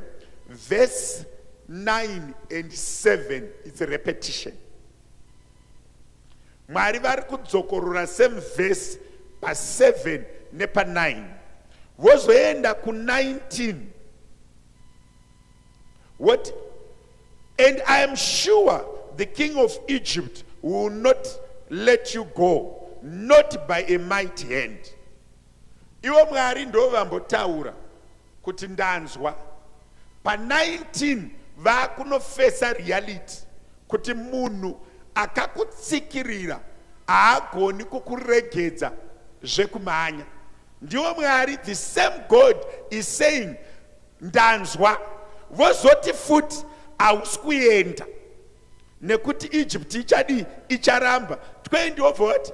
I will stretch out my hand and smite Egypt with all my wonders, which I will do in the midst thereof. After that, you will let you go. 21, I will give these people favor in the sight of Egyptians. It shall come to pass that they will, when you go, you shall not go empty-handed. Vakatitangira kurarama vese vatinoverenga nezvavo vaive nema-challenges. Why we read about them, the reason is they outgrew those challenges. They've won those challenges. Mubhaibheri shoko raMwari pana pakambonyorwa pachinzi akaberekwa akaroora akaita vana akafa, kusiya kwaMetusela.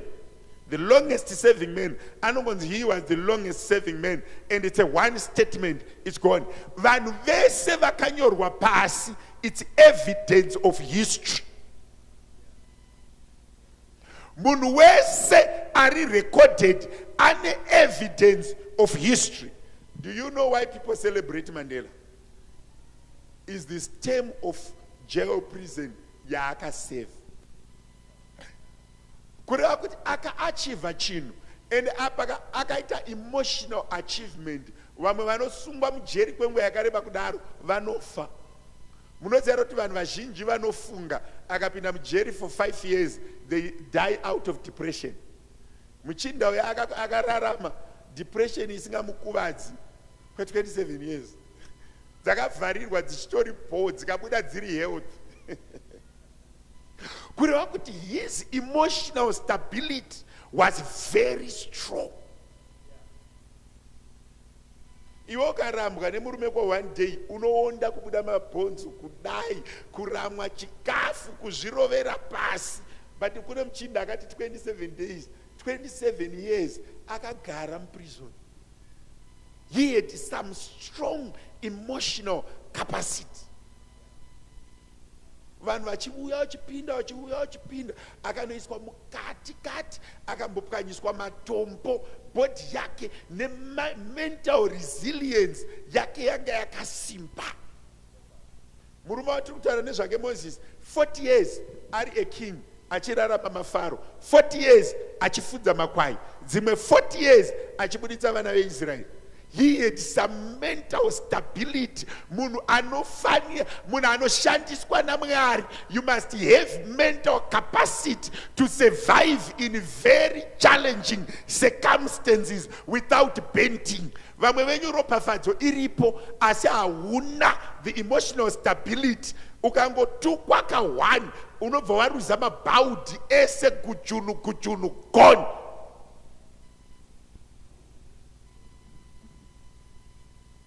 Umwe anotonzi hanzi ndaremerwa neusingo hwe1 year. Fundisi natokuwara neusingo. Vamwe vari kurarama kwemakore nemakore aripo. Kana uine condition yakaiswa pamusoro pako naMwari, you must have the mental, the emotional and the capacity to sustain it, waiting for the actual time of a blessing. Ukashaya emotional capacity, if you cannot have victory pama emotions ako, blessing inoyawafa. Murukuzanya ndwetara makomborero mama ada kuya at 40, but hauna capacity to survive to 40. Emotional, you need to have victory. Wanza zvandikuedza kutsanangura mangwanana. Nyaya yekukunda, it's not overnight. Nyaya yekukunda, it's not over 1 day. Nyaya yekukunda, it's not over 4 hours. You have to have capacity to wait.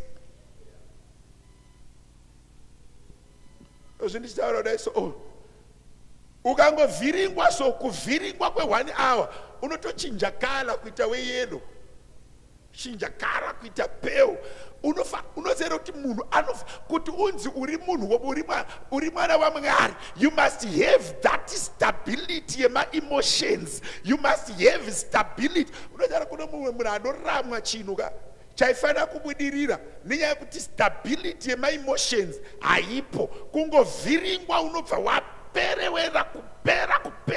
Pamwe pacho paurifana kungowa stable. Wait for the storm to go. Wait for the path, for that event to go. Move on and wait what the Lord is saying next. Unozara kuti unogona kucrashwa nesituation yanhasi yaifana kungo imwe yacho yaifana kungoti be still and know that I am the Lord. Pari kunzi neshoko raMwari be still and know that I am the Lord. Riri kuti dzimwe nguva you just need to wait, calm down. Murume uri kuti rova iroro calm down. Urova ndewe gore 1, urova ndewe makore 2, ari kumberi ane nyasha. Calm down, dzikama, be still.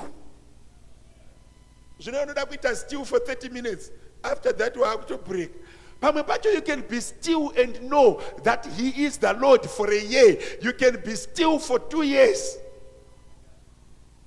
Chiprofita chataurwa chinogona kutora 2 years chisina kuuya, chinogona kutora 3 years chisina kuuya. You need to have chinhu chinonzi psychological victory. You need to have chinhu chinonzi emotional victory.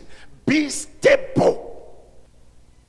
When the storms up, munoziva kuti kana mvura ichifamba ukasvika mumvura iri kuwerera ine simba, your strength is not to walk, your strength is to wait. You have more gravity, you have more weight when you are not walking. Ukasvika pamvura iri kuwerera ukadai, 1 leg rinotorwa, but ukamira neese kudai so mvura haikutori. Kureva kuti pane nguva dzausingafani kufamba, pane nguva dzausingafani kutaura, pane nguva dzausingafani kumemory, pane nguva dzaunofana kungowa be still and know that I am the Lord. To wait, for victory is not always zvibhakera every time. Pamwe pacho victory inowanikwa nekuwa stable, kumira. Ini ndakaona vana, God have given me a project of raising kids. Unoziva kuti unogona kuona mwana kuti uyu afoira form 4. Obva wamunyoresa, ofoira futi, wamunyoresa futi. Unozoona kuti mwana, with time, if you have patience, you can raise people. If you don't have patience, you cannot raise people. Vamwe vanhu, they may not get it first time, they may not get it second time, but when they master it the third time, they are in a mood to go. Why? You need to be still and calm. Vana vaMwari mahonto dzatiri kurwa dziri kutsvaga stability. For you to have victory, you need to be stable. Moses akafudza makwai aMidya 40 years. Do you know kuti vanhu vari successful victory? If you want victory, You need to be patient. Ukaita project yehuku kukafa 4 tanga tichitofa dzipere anga tichitofa dzipere mafira adziri kuitaga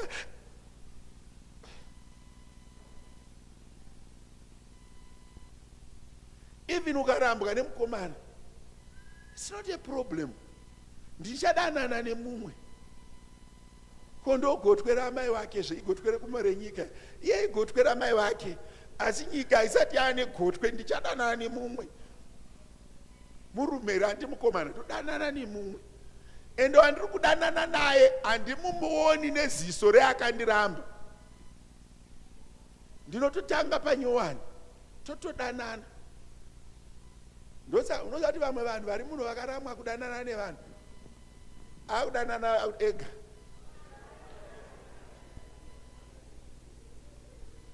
Ndaiudza vakaenda kukapozi ndikati ukaramwa murume wako kana mukadzi wako jairana nedhimoni rako, tsvaga matricks kushanda munhu kusvika akujairira. Ukaramwa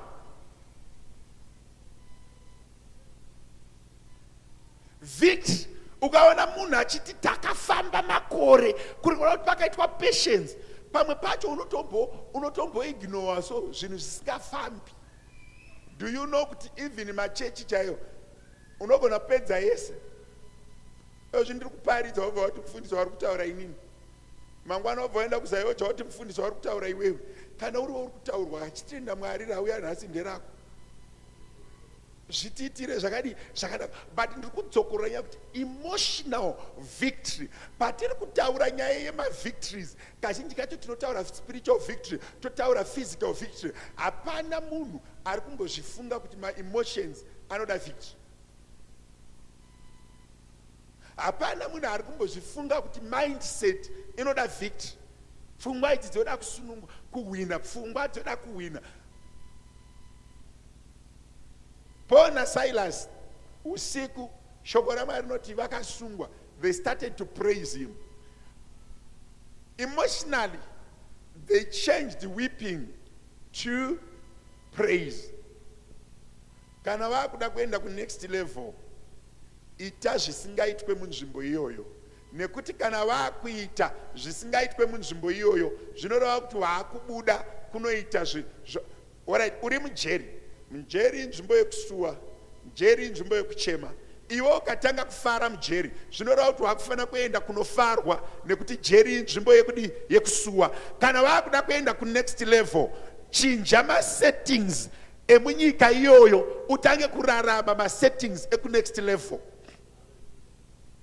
Unoziva kuti wakagara pakambani kana muno muchechi, kune mumwe munhu kuti unoona kuti uyu akuacta saleader, haazi leader ake, mapfekero ake, matauriro ake, mafambiro ake atova leader. Kureva kuti maakufanira kumubvisa mupofu momukwidza kuita leader. Why? Achinja ma-settings ekugara mabhenji akatanga kurarama life ye-leadership iye asiri leader.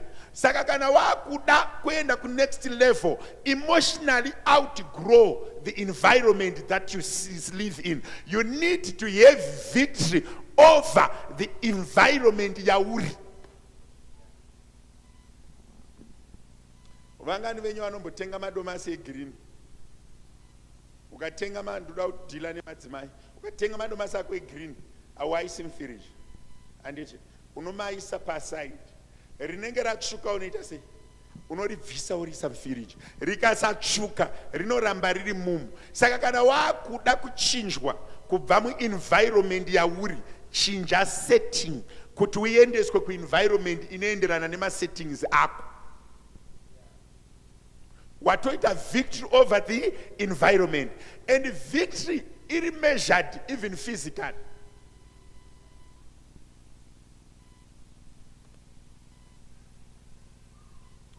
Pari kuchema vamwe, iwe uchichema, vamwe vachichema ukaonekwa uri kaumu usingachemi, vari kukuchemedza vanoti buditsa idzo. Otherwise vanhu vese vachanyarara tikashaiwa chikodzero chekuramba tichichemedza, tovachemedza nei? Saka pari kuchema vakawanda, iwe ukaramba wakanyarara, vanhu vanoda kuti mucheme vanobva vakubvisa. Makambozviona here kuti ukagara muenvironment yawagara hatidzokerei kumaruzevha huku dzako dzikawanda ukatanga kuchena kudarika vamwe unobva watopiwa sabhuku ende sabhuku anobhadharwa kureva kuti vari kuti uyu haachagoni kurarama life iyi asina mari ngatimupei mari kureva kuti victory attracts another victory, success attracts another success. If you don't have primary success you don't get secondary success. You need to have primary success for you to go to secondary success. So victory aiuyi mumaconducive places, inouya pazvakaoma. Unoziva kuti pandiri kuedza kuparidza victory ndichiti emotional, makristu ka tiri kunamatira victory as a sign of wealth, tichikanganwa our emotional, tichikanganwa our emotions, our stability, our reasoning. Ndiri kuti inini Mwari vari kuti kubva panguva yakauya John the Baptist, vanhu vanobudirira, vanhu vanomanikidzira. Hakuna environment that is going to be made for you that is conducive for your success. Your success is going to come when you overcome an environment that is not permissible and make it permissible. That's how you are going to get victory. Victory is when you are able to do things that are not expected of you in such an environment.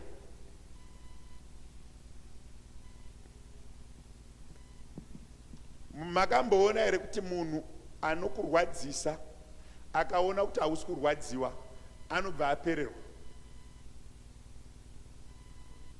Ndichitaura kudai vanhu vazhinji vari kufungidzira kuti Mwari achamuka rimwe zuva akabvisa vanhu vane makuhwa panyika. Kune mumwe munhu ari kufunga kuti uchamuka rimwe zuva paine bhengi rine makii. Ungonzi moyo makii ebhengi aya ona zvekuita naro, mune mari yatakaisa kare. Hakuna victory yakadaro. Kana wakuda victory uri kutonoita zvinhu zvisiri kuitwa nevamwe zvinokusimudza kudarika vamwe. Ende victory haiuyi zvekunyengererwa. Kana uchida victory you must be able to be forceful. Munhu wese anobudirira anofanira kunge aine some form of force iri behind you. You must have some form of power to overcome. Munoziva kuti patakatanga chechi inei, we are now a darling even region, but vangani venyu vaizwa maharasirwo ataita nemapurisa. Unoziva kuti every day practice a praise team ndaisarara, ndaivanamatira because ndaifunga kuti mapurisa achangoya kuti tipei mapemiti. Unyazozoti kupraise team wacho ndine zvidhura zvangu zviriko zviri kuimba zvisina kana bepa. So apa ari kuti ndiri kuimba ndiri pachechi pana mufundisi, passport yake iri kuti ari kumasvingo, asi ari muchechi. Havagoni kurega kupractiza, mapurisa ari kuuya. Unoziva kuti ndaizobvunza waenda maine nyasha havasi kudaira, nombofonera mashawa havasi kudaira. Unofonera munhu wese ari akatorwa pachechi. Ende hwana akatorwa pachechi rikafamba muguta musi weSunday inotera unopinda wega, vanhu havadzoki kuchechi. So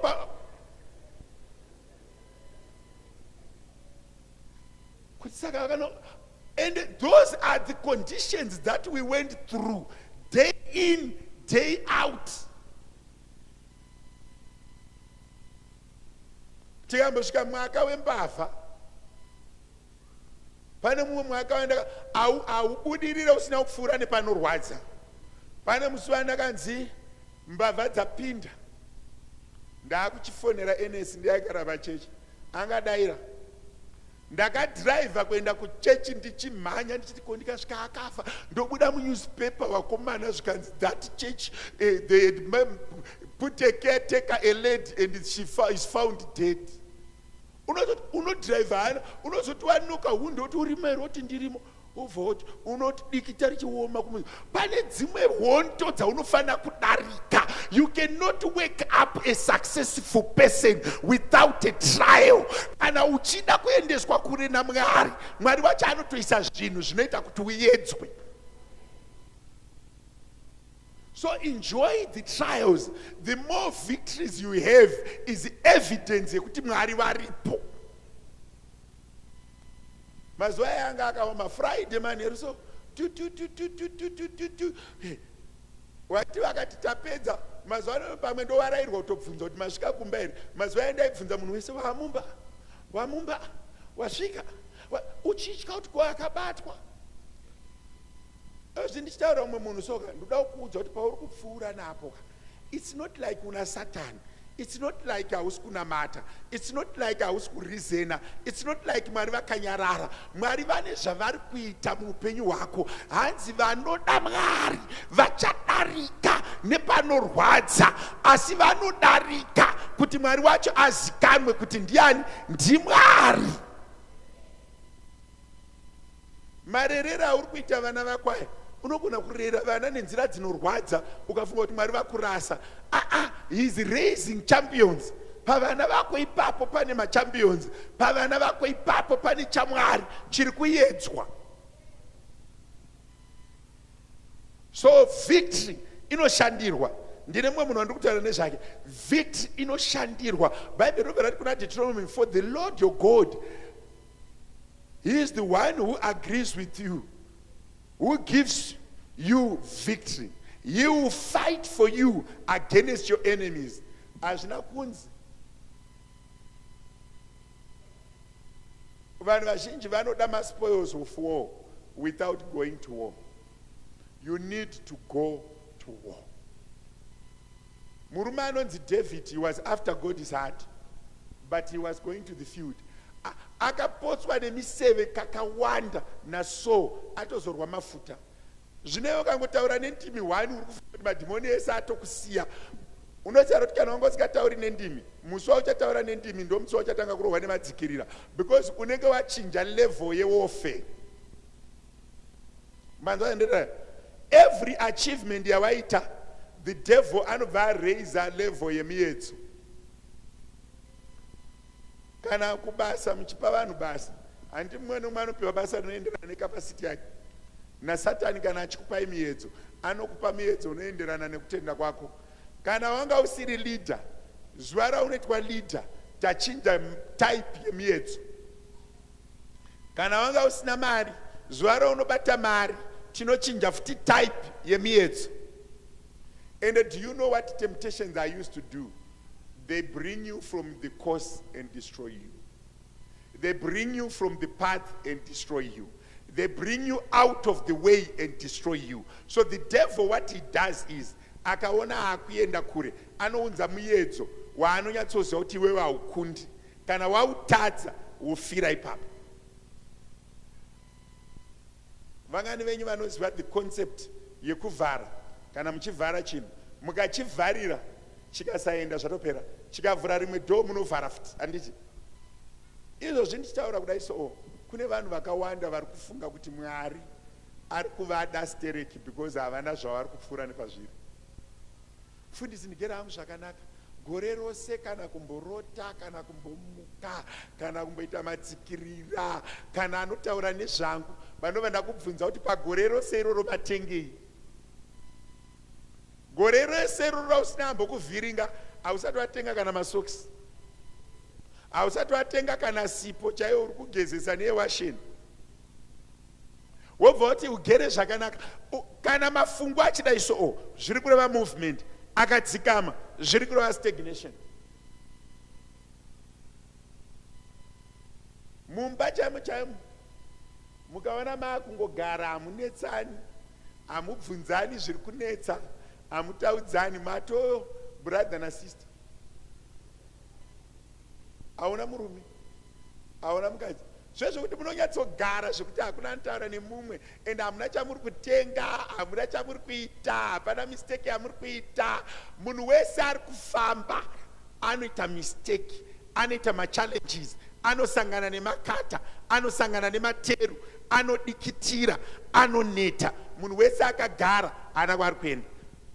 Wonto mafights eupenyu, it's evidence of God's work and the challenges of the world upon you.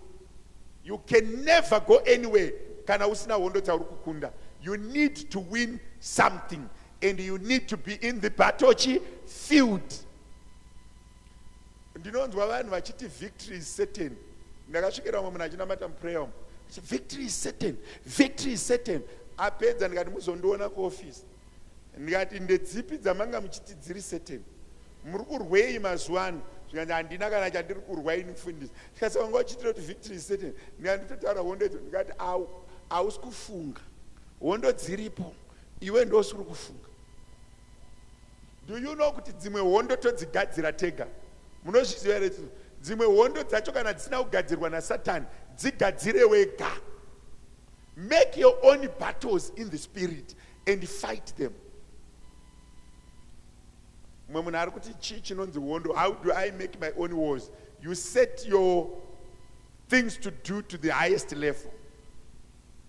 Ndainamata nemumwe mwana akauya kwandiri, ndakamufonera ndikamuti makadii, ndikati zvika ndinofara, ndikati is everything okay?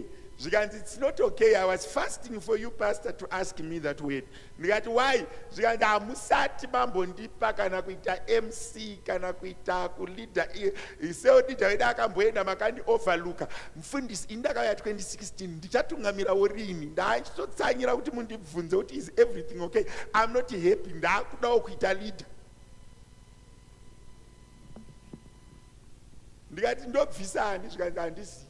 Asi ingogara muchiziva kuti inini ndakudawo chigaro chekuti rimwe zuva mumbopotawo muchiti sababa ningi muchechi menyu imomo pasi. Ndanga ndichitochitsanya, ndonyatsoona kuti munhu atoseta limit yekunyatsoona kuti wakomana hausi kundiona.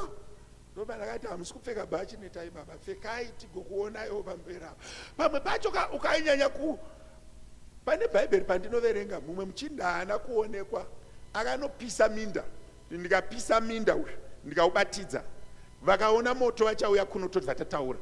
Pamwe pacho kana pasina hondo dzauri kurwa, imbozvibvunza kuti what are you doing? Is everything okay? You must have battles. Pamwe pacho zvinoreva kuti vanhu vakatokanganwa nezvako uri mupenyu.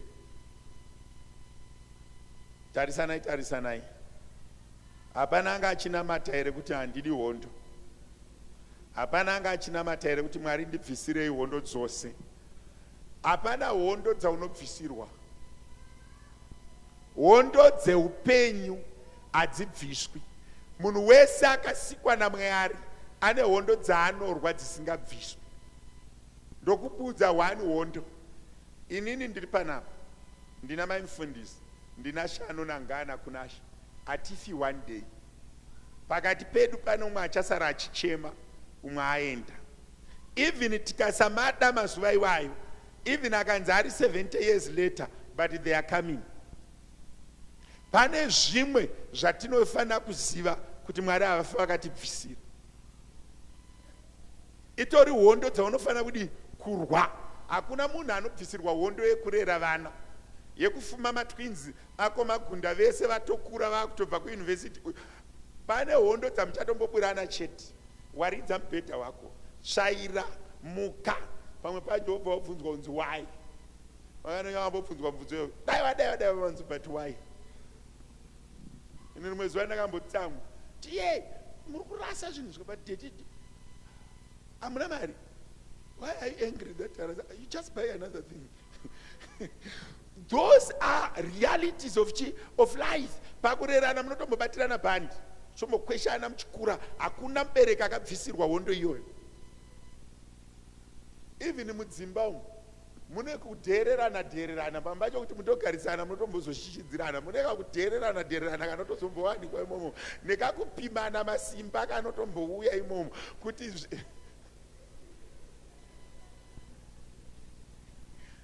hondo iyoyo haina kubviswa kwauri Masini. Haugoni kunamata kuti mai Masini varambe kugara vakasimba zvakadaro usingatengi chingwa. Hondo yechingwa unofanira uinayo. Iyo zvinditaura dai mwe muna vati zii. Do you know kuti hondo dzedu dzese dziri pamari? Munozviziva here izvozvo? Imwe fight yatinorwa nayo stereki pamberi panyika yevapenyu imari. How do I get money? That is a reality of war. Kumabasa kune nyaya. Vese vanoenda kumabasa kunonakidza. Ndiani anonakidzwa nomabasa? Kubasa kunonakidza. unoziva kuti murume mukuru anogona kumhanyiswa kubasa, azouya kumba ndopanoti ndigirei mvura, kubasa anenge achichekeswa kudai so, achijogeswa, achirevhwa, iri hondo yemari. Imboteera baba wako kubasa, ndopaunozowanzwisisa nekuwanzwira tsitsi. Kana kuteera mai wako kubasa, ndopaunonyatsoona kuti ha, imwe hondo yatinorwa every day ndeyemari. How do we put food on the table? It's a reality of war that we need to fight. Izvozvi vese vari pano vakafonerwa nemabhesi avo, havamiriri kupera kwevhageri kuno, vanobuda vachicheka kudai izvo. Wakambogara padhuze nababa wako akafonerwa nemurungu wavo, vanochinja, unoti andomudhara anga achitishishidzira here, apfawa kuota. Ihondo dzekubasa. Kureva kuti you need to win those victories. You need favor kuti kubasa kwacho kushandike. You need victory kubasa kwacho ikoko kuti kugarike. Kuti basa riri fani. Unogona kusiya mwana wako uchinzi uchengeto wangu. Ndakamboitambwa iyo imwe Saturday. Zvikanzi vana vangu vane tournament yetennis, uya kuno. Ndikati ndandasirwa mwana, zvikanzi uchiri kuda basa. Wati wangu asirwa mari, uchiri kuda basa. Aenda muteero unomusira mwana kuno, ndoda kuti uende nevana kutennis. Ototora mwana wako unosiya munzira. Ndauya kune hondo dziri kurwiwa. Kune hondo dziri kurwiwa. Ende ukadzishaya dzimwe dzacho hauna kwaunoenda. Masikati anokuno mwe munhu kuti akanditarisa so, anti mufundisi, is it true? Vangani venyu vakamboedza kuita business kana dhiri? Ndikati business vanhu venyu vamwe venyu munofunga kuti hamusi kuita business. Vangani venyu vakamboedza kuita a deal? Kana risati rakrosa unokotsera here? Vangani venyu vakadai, usati wakrosa kudai, hatitaurei nemi marana. Order isati yasvika iri pabhodha unokotsera here? Vangobata moyo kuti komana dai zvikasabatwa, driver dai akazviviga kumberi kwebhuti zvingodarika pabhodha. Paunozonzi ndakolekta, unoona munhu anobva adya sadza rake rese raanga asina kudya mazuva matatu, aane relief. Hondo yemaresults, vakanoya vambogara nemumatriculant, anyora. Akanyora mumatriki asati auya maresults dzinodya here. Mumwe musi dziri kufara, mumwe musi ari kutya, mumwe musi ari kufara, mumwe musi ari kutya, kusvika musi unobuda maresults. Those things ndo dzandiri kuti unoda chinhu chinonzi emotional stability and emotional victory, kuti panguva yekumirira urege kubva wazoparara zvokushayiwa direction.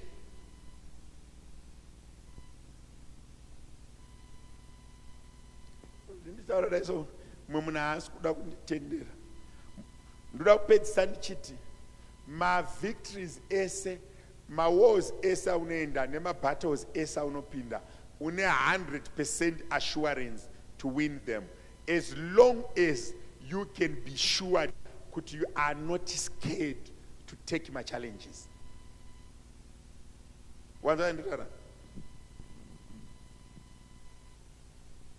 Ndanga ndichinamatira another relationship yevanhu vanga vadanana kwenguva yakareba. Saka ndaivanyengeterera because vakandipa burden. Umwe wacho akauya nechipo akati, baba, chipo changu ichi, uyu munhu haroorwi. Iniwo nekuona envelope akati, hanororo, hanorora manje su. Nguva yazofamba munhu uyo haasi kudi, haasi kuroora.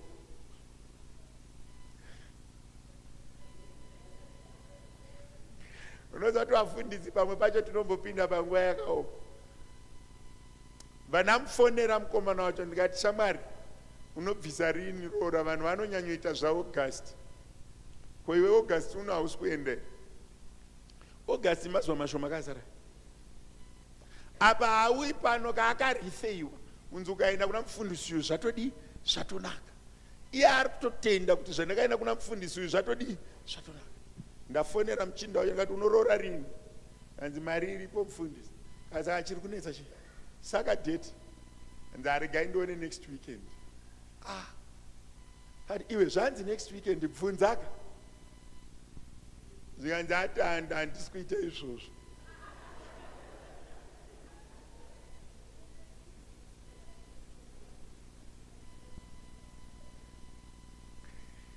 Paakanzi handisi kuita izvozvo akabva anyanya kutya, kwete kutya chete, akusenderwa mameseji natsana ava achapinduri, iye arovera ini ndarovera.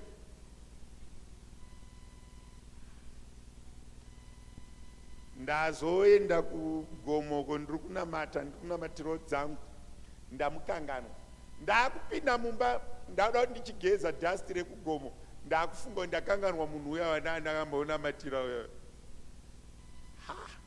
Vanangonyora tsamba kuna Mwari, ndikati ngaarore even vasingatauri vese, vandaitsemura ndaiflash. Ndakazoisirwa meseji zvikanzi akaita surprise, akatoenda kumba kwedu akadzoka, madhirezi angu ese neshamwari dzangu haachashandi. Ani mazuva ano arikuita basa rekugadzira zvimadhirezi nezvimakomiti. Uya angotumira vanhu, atozofonerwa kunzi iwe pane vanhu vakati unovaziva here, avari pano, rega titaure navo. Daiwo zvikanzi avasiya mari yavo, vapedza varoora. Mukwasha wacho angoti ndipei list, apiwa list, vaangotora list vaadzosera neenvelope vaavapa. Haana amboswera achiita zvenyu zvokuti negotiatai every line, angobatanidza. Akaroorwa asipo, madhirezi ake aisona neshamwari dzake nemakomiti ake ese, mweya mutsvene wakazvirasa kusaidu. Ayototi mufundisi, ndazotenda kuti vanhu vanotenda mamuri vakaona Mwari.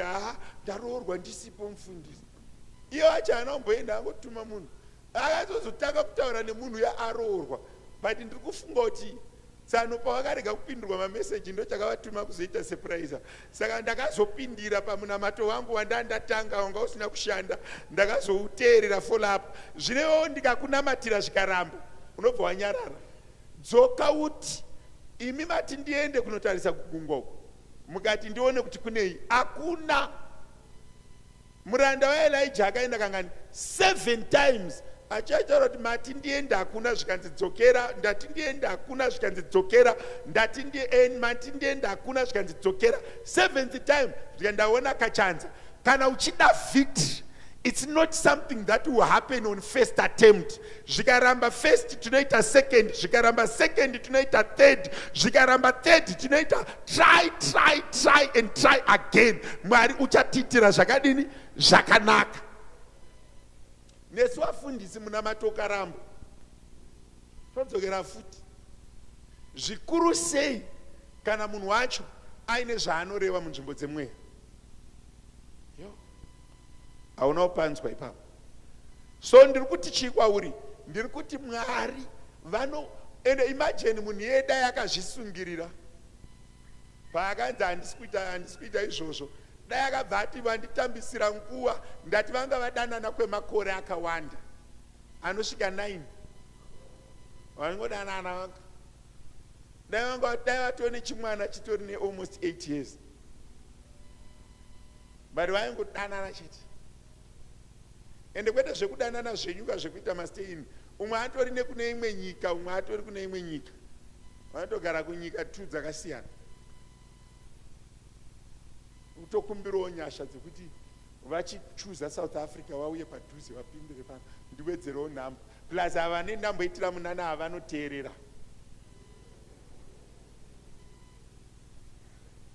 So ndiri kuti kuikwawiri, zvimwe zvinhu zviri kurega kuitika muupenyu hwedu zviri kuda kuti tive nestability. Imboimagina mwana wedu akaramwa akazvisungirira, ende pamwe pacho kudhileya kwezvinhu akurevi kuramba. Victory iripo. Muservice inoda kuti ubate chinhu 1 chekuti when God said you are going for victory, he did not say cheaply. He said he will see you through in battles, he will see you through in wars, he will see you through in the harsh waters, he will see you through in the windy moments. He will be with you. You need to have assurance ndiri kudzokerera even kuvabereki. Vabereki regai kuramwa vana. Mwana akaremerwa, imimi regai kuremerwa. Vamwe vacho they may seem sevari kuremerwa, but vana vepromise.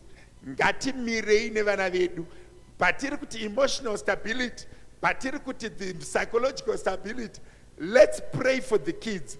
Akaremerwa. Tine second chance, tine third chance, tine fourth chance. Kune vasina vana, as long as usina kufa, mwana anozongobatika. Can I repeat this? As long as usina kufa, mwana anozongobatika. Kungoti panapa hapo vana havadi kupa testimony. Ndine vanhu vakawanda, vakagara makore akawanda, vasina vana, vakazoita vana pa church panapa. Vakawanda. Don't give up. Have emotional stability. Be still and continue to fight. It will come to pass. All right. Ndoda kugumira panapa. But ndoda kumbonamatira vanhu vanoti mufundisi. I'm not winning battles. I've lost them. It's also an oversight. Kufunga kuti hondo dzese dzatiri kupinda madziri vanhu vari kudzikunda. Kune vanhu vanopinda mabattles and face a lot of defeats. Ndinoziva hangu kuti vanhu vanoda kuzouya kana pawandwa. Ndoda kunoparidza kurun foundation izvezvi vakandimirira vatanga na11. Ndiri kutsvaga vanhu vanoti mufundisi, I'm fighting battles, I'm not winning them. Kana vakatoita vashoma zvinondibatsira ndinoparidza. Ndiri kungotsvaga munhu anoti mufundisi, I'm fighting battles. Haingaiti chechi yose. Ndiri kungotsvaga vanhu vashoma vari serious. Haingamboiti chechi yose. Ndinopedza rini. Ndiri kungotsvaga vanhu vanoti inini mufundisi, I'm fighting my battles, but I'm not winning them. Igoni kuita chechi yose zvona wedu. Inini ndiri kungofunga ndowana vanhu 5 chete. Aiwa chechi yese haingatadzi kukunda hondo zvona wedu. Muri kuuya nedzimwe nyaya here kana nyaya inanga